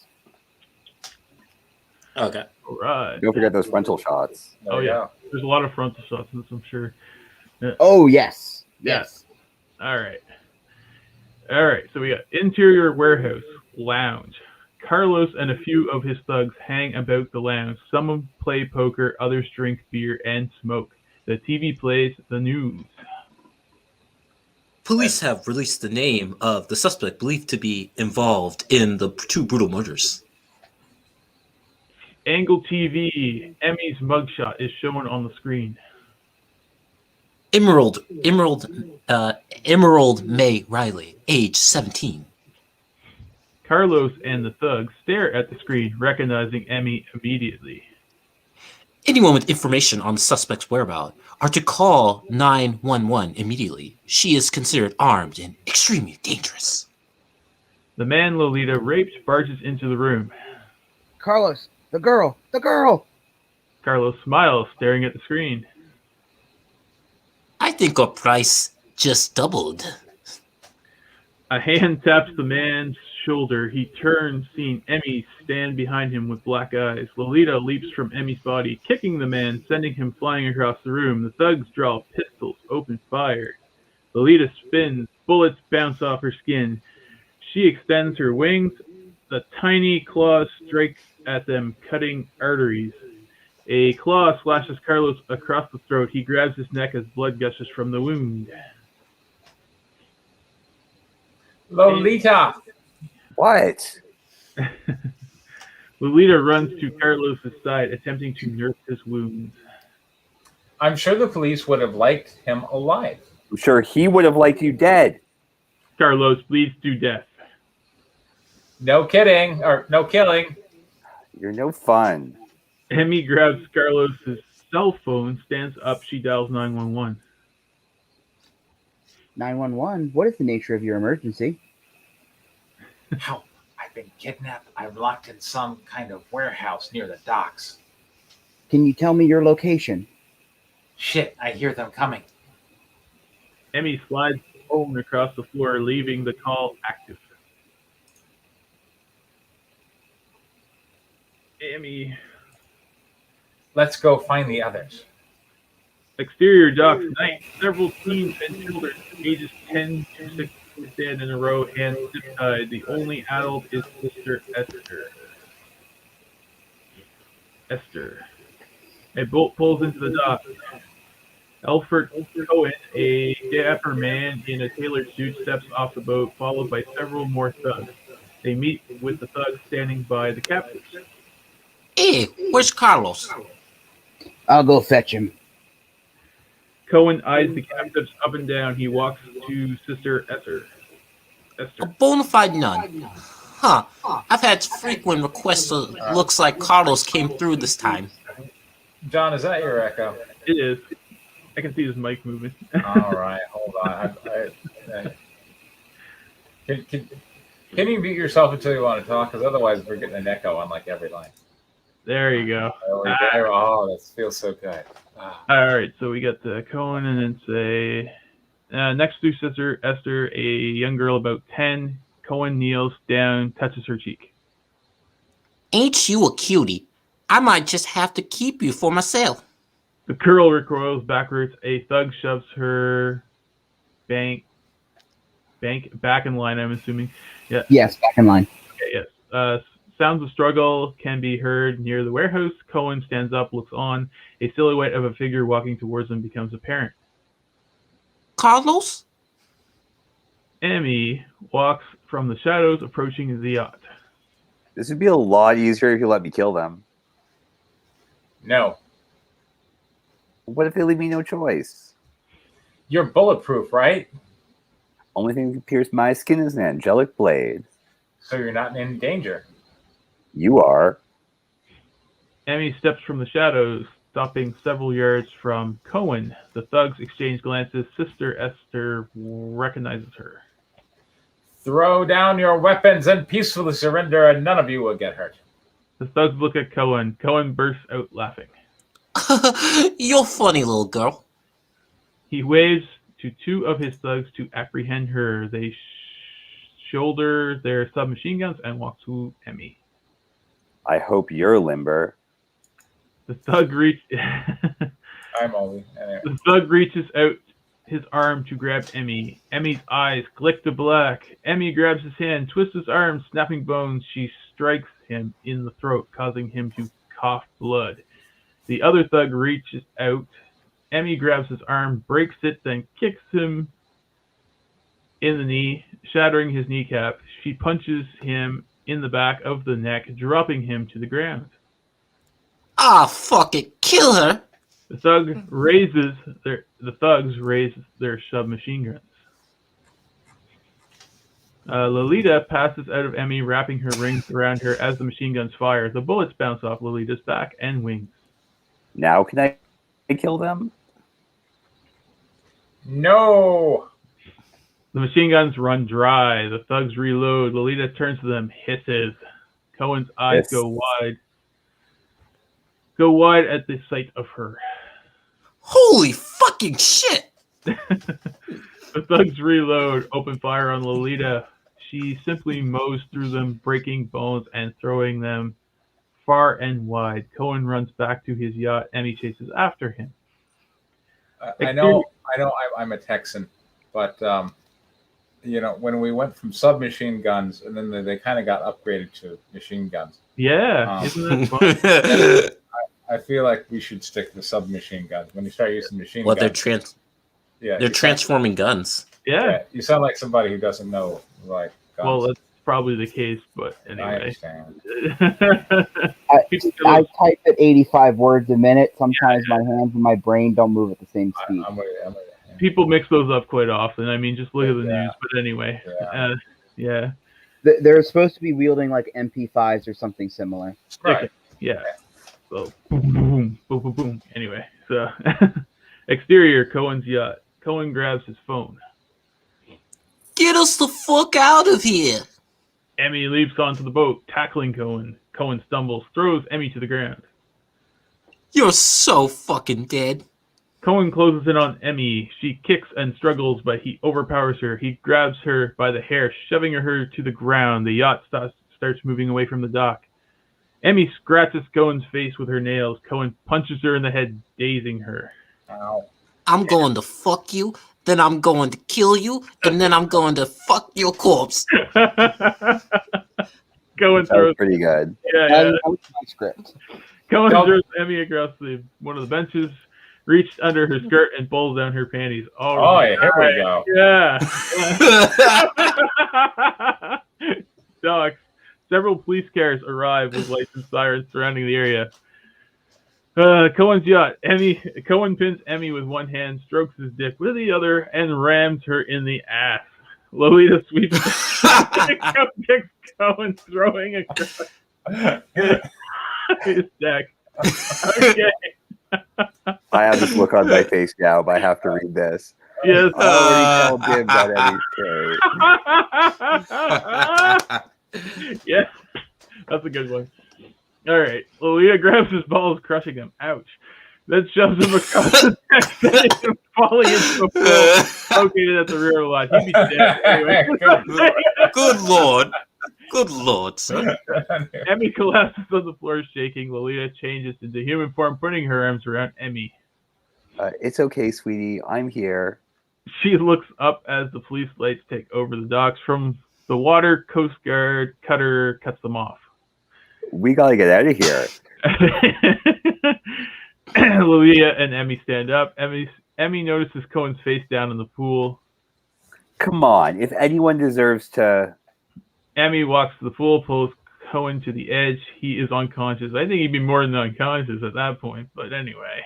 Well, his balls got crushed. Exactly. Jesus He's fucking dead. But I mean, he at least got to. I've never heard of anybody dying from that. Well, he at least got to ram her in the ass before that happened, so he could die happy. You get a lot of bleeding from down there. Anyway, so Emmy yells, punching him in the chest.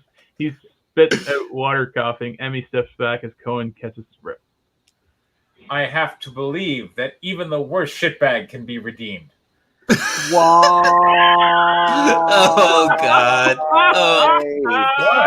What? Okay, this seems like hint. I mean, this reads like hentai and stuff. It is hentai.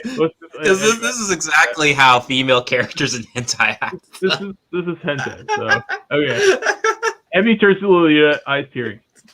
Go, Emmy. Because it means there's still hope for me. Sweetie?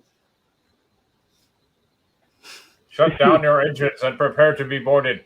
That's what she said. Lolita reverts to demon form, wraps her arms around Emmy, and with a swish of her ring, flies into the air. Exterior docks. Jacobs and Patel arrived in an unmarked police car. They get out as most of the uniformed officers have corralled the captives. The thugs remain unconscious, face down on the ground. Sergeant Alvarez walks up to them. Did they put up much of a fight? They were already subdued by the time we got here. Witnesses claim a demon girl took them out. Exterior rooftop. Emmy stands on the rooftop overlooking the docks. She watches as Jacobs and Patel approach the captives, her skirt dancing in the breeze. Oh, yeah.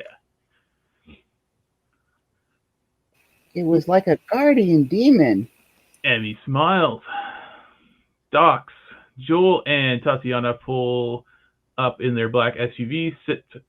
They sit for a beat. Who's Joel?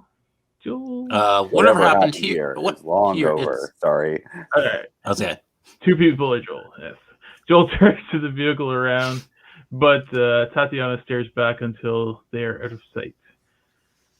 Exterior high-rise rooftop night. Lolita carrying Emmy swoops down. Let's go of her. I don't know about you, but I had a great time tonight. Emmy smiles. All that bone crunching and mortally wounding just gets your blood racing. You know, I bet there's redemption for you too. Sweetie, I like who I am. Lolita steps closer to Emmy, leans in to kiss her. You know I'm not gay, right? We'll see. Oh, But yeah. I know the response should have been, you know I'm not actually a woman, right? Yeah. Lolita kisses Emmy on the lips. To be continued. I mean, yeah, she's a succubus. I mean, she can like change forms, Ah. right?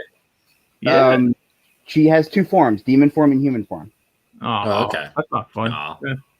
No. No, she's Yeah, not a it's- shapeshifter. So, like, You can't have your food a girl, and anyway, no. I can totally see this turned into like a hentai miniseries. It should be a lot more fun. if Kind she- of what it is. Getting into. It is. Yeah. I mean, I mean, if it was Japanese, I mean, if it was in Japan and, feed into an anime, yeah. With every script of Demonatrix, John writes a lesson for your future daughter to learn. Indeed, for your daughter ends up like Lolita, you have failed as a father. There Very you go, true, yeah. very true. There Yeah. you go, yeah. I mean, if your daughter is skilled at killing a bunch of thugs, I mean, it's not a complete total Well, loss. no, that Lolita is. Yeah. so Isn't Lolita is Lolita the a demon. demon? Yeah. Okay. Yeah. All right. Fair enough. All right. So let's see. Well, things happened. People died. Panties were removed. Yes. Balls were crushed. Balls were Balls crushed. were crushed. Submachine guns were emptied. Transforming them. And then some machine guns were emptied. Yeah. Well, Yeah. I feel like It's automatic anyway. Yeah. I feel like the things happened, and then that's good. We like it when things happen. Well, I'm not tuning my own horn, but I really enjoyed Cohen. I thought Cohen was probably one of the best parts of the script, actually. It was pretty fun. Yeah. Some of the art direction was really good too, like the after scene shot with Emmy standing on the rooftop and whatever. Like that's good art. John, continuity question. This happened like right after the last week's episode. Yeah. Right, yeah.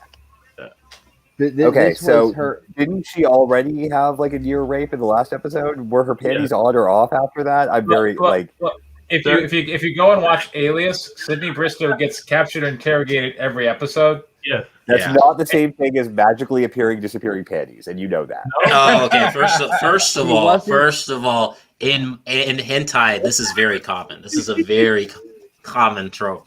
I just want to say to John, She wasn't direct. almost raped in the last part.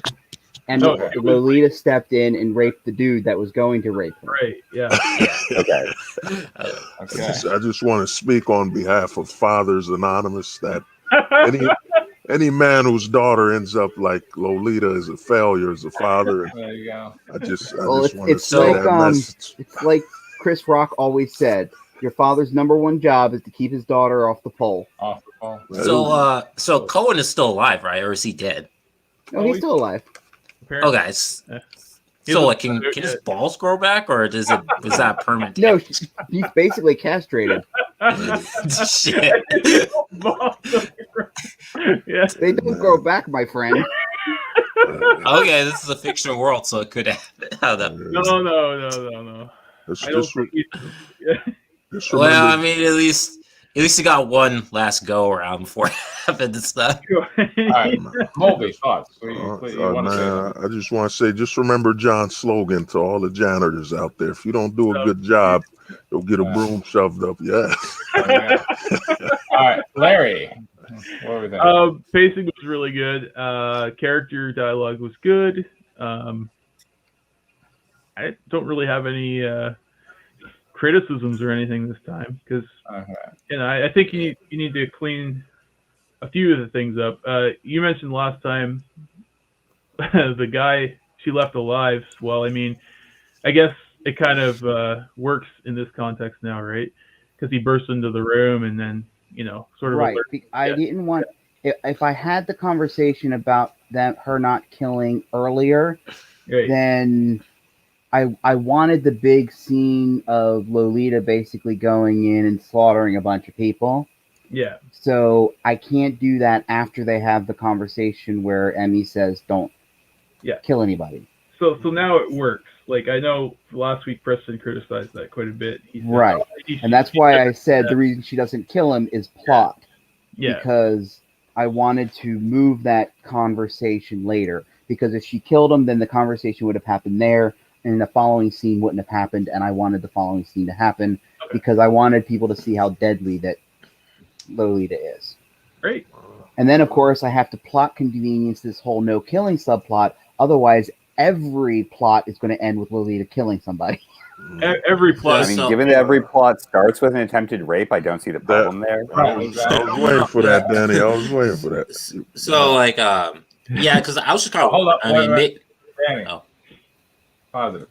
Yeah. Danny? Sorry.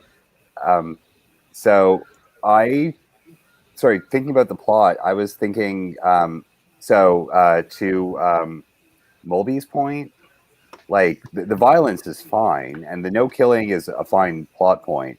But if we're starting with attempted rape, killing is a sensible response nearly. But also, the way Emma deals with danger is really weird. Like, why is she running onto the yacht? Why isn't Lolita dragging her onto the yacht to take revenge? Right. Or something like that. Because I'm trying to show that she's a hero even when Lolita's not around. But what is she going to do? She's trying to stop She doesn't him. fight very well. She's like very quickly subdued again. She's gonna get raped. That's what. 5'2" and 110 pounds. She's not going to be doing a very good fighting. She's still going to try. She's gonna get raped. It's a reason to have her panties down. That's what it's there for. Yeah. And like, I do feel like she has this. to go on the yacht in order to have the panty shot. Yeah. I mean, this is erotic, so I mean, you shouldn't really expect too much realism and potential rationality from characters. So all except a lot of contrivance, just to give us an character reason for her to do it. Yeah. I mean, it's not that big of a plot contrivance, but like, hey, that's the boss. If maybe I can arrest him now, and we can get all of these other sex slaves that he just kidnapped, who I'm in the process of freeing, to hold him hostage until the police come. Bam, you got a rationale for this and second attempted rape in a very short amount of time. Maybe that's fine. Because Emma was saying no all the time. I just love that. She wasn't going onto the boat to plan with the plan of being attempted to be raped. No. I was just trying to show that. I mean, that's what happened. He's kind of asking for it, right? Yo, Preston, I think you need to say, if you've been touched in any way, feel free to call 1-800. No. What you should do in that point is before she goes on the boat, you should have her pick up a weapon off the ground. There you go. So at least she has something to threaten them with. There you go. Overpower. There you go. That would be better. Yes. Yeah. I agree. Just remember, kids, don't kill, rape. No, don't kill, don't rape, because those are crimes. Yeah, So- Remember, Lolita is taking that cherry next time. If we're going for constructives, I don't know that anything happened in these pages that I would really miss if you just cut the whole series. So what I'm attempting to do is establish Emmy's motivation. Okay. For what's going to carry on for the rest of the season. Mhm. And that is a redemption arc. She is racked with guilt over having summoned a demon which ended up killing her father. Okay. To me, man, And she is trying to find redemption for herself. That's kind of the whole reason why she didn't want to kill. That was the whole reason for the line where she said, I have to believe that even the worst shitbag can be redeemed. Because in her mind, she's like, if Alfred Cohen can be redeemed, then so can I. Okay, so that answered the question I had about the plot before I was able to ask it. And was that established well enough beforehand? Or should we remind the audience at this point? Well, it was the whole reason why she went to the church in the first place. Okay, Yeah. so and the whole conversation that she had with the at this nun in the last pages where she basically said, where they had the whole conversation about sin and salvation and redemption. Mhm. So it's kind of building on that idea. Well, to me, I'm gonna say this, man. If you're trying to do that part, you know, that would be a lot of rewriting because you don't have any moments where she's struggling or fighting that. You know how you got the old Jekyll and Hyde setup where, you know, the doctor's trying to hold back that monster in them. In this scene, she just kills people and then, you know, says she regrets it. It's kind of like you have a serial killer commit a mass murder, then when they get to court, they said, I'm sorry. You know, you got to have those moments where the character is struggling. No, I know that, but you got to have moments where she's struggling, crying, some type of, you know, signal that, you know, she has some empathy or sadness for what she's doing. It just seems like she kills, you know, even if it's another, you know, the demon in her, there's no like, oh man, look what I've done, and you know, the sadness, crying, breaking down, or something like that. But to me, if you're not gonna do that, I'd say just go with it. You know, you know, not every character needs to be redeemed. You know, likewise, not every kidnapper or rapist is necessarily the sort of character your audience is going to be happy to see redeemed necessarily, right? That's right. So Danny, you're okay to kill them and then have them. Sorry, I'm stepping. Sorry, Mulder. Danny, I just want to warn you that you've passed the 13. Yeah. Saying rape 13 times. Man. Now the Wait, does that mean I'm part of the gang now? Do I want to be part of this gang? Your CG cred went way up. Yeah. That's the real reason. I don't want CG cred. How do I get rid of my CG cred? Black Lives Matter. There you go. Trump lost the election. That does not absolve you of saying people who aren't white deserve to have comics about them too, you assholes. There you go. All right. I mean, hopefully that helps with my CG cred. That definitely. All right. I guess any other notes here on John's pages?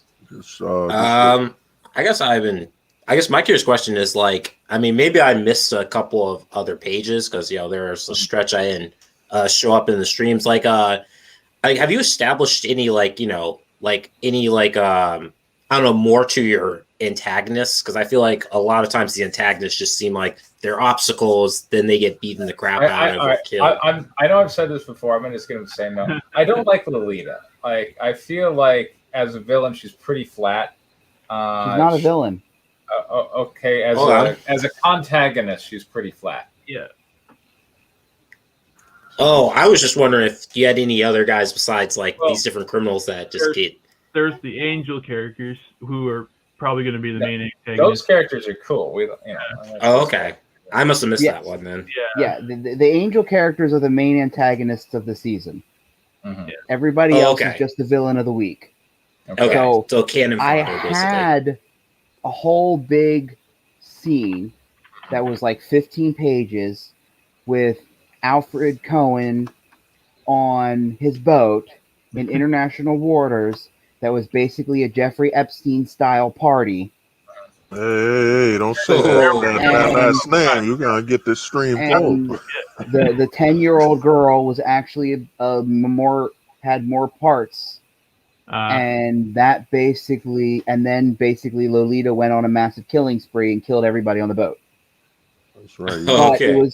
but I kind of felt like if Lolita is basically a nuclear weapon and Emmy has the launch codes, it didn't make sense that she would let it go that far. Yeah. So I basically cut that to these like 5 pages. Because I kind of feel like she would never let herself she would never let it get that far. John, in that scene, I think you got the seed of something really interesting, actually, which is whether or not Emmy or Lolita cares about collateral damage could be a way to make them sort of contagonists with different priorities, to use Preston's word. Right? Like if Lolita's trying to kill everybody, or if Lolita doesn't care who else gets hurt, and Emmy is the one who does, and is trying to, like, there are people to actively help. There are kidnappees who do get saved. Emmy saves them through Lolita, largely, sure, but she does. So she does do something good, regardless of whether she believes that not Jeffrey Epstein is a rapist like Jeffrey Epstein. Say Pepsi instead. You know. Pepsi. Hasn't he been convicted? Is allegedly or convictedly a rapist like Jesse Epstein? Whatever. He was convicted like 20 years ago and spent 13 months under house arrest. When he was arrested again, he was killed in prison before it went to trial. Yeah. Man, But the sound bites. I'm telling you, I feel like the story would be way better if Lolita had better dialogue. I want her to have better dialogue. Everything that happens, for one, I basically know what she's going to say already. She's going to be unimpressed, kind of bored. She's going to act like it's dull. Her dialogue is tiresome.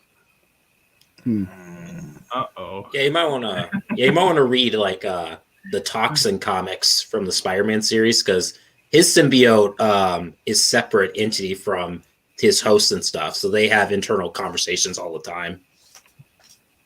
It was a Rick Love package. Yeah. Sir, hey man. Yeah, that's kind of what I'm going for. Like basically, Lolita is evil and she loves being evil. But yeah, I guess I think like you might. Let's try to go. I mean, maybe just why I want to, like, I don't know, spice up the dialogue, or I don't know, do something a little more creepy or evil, like, or you know. And how long is her just liking being evil making her sustainable as a mutual protagonist of the story? Just remember, don't kill. Come on, Danny, you finish. Don't kill. Thou shalt not kill. First Amendment. Man, you're supposed to say don't kill, rape. No, say thou shalt not kill. This stream is getting taken down. Really, all of them: raping, killing, confiscate, all evil. Danny, you just said it over 30 times. I would have called confiscate evil. I just say they're misguided. They're evil. We're giving them an all-paid expense. Listen, to 1-800. I've been confiscate cred. Yeah. I'm going to make sure I don't have any. Okay, fair enough. But those are all the scripts that are in the scripts tab this week. So we've survived another week. We did. I'm really looking forward to Cool Angels showing up in Demonatrix, and I don't know why I just said that sentence. There you go. Fantastic. I'm gonna be. I sat down with my buddies on Sunday, and we really started thinking about like space combat, and so I'm gonna be revamping the combat scenes. I should be able to present those next week in Lord Spire. Right. How's your commission work going? Commission work. Where's the logo?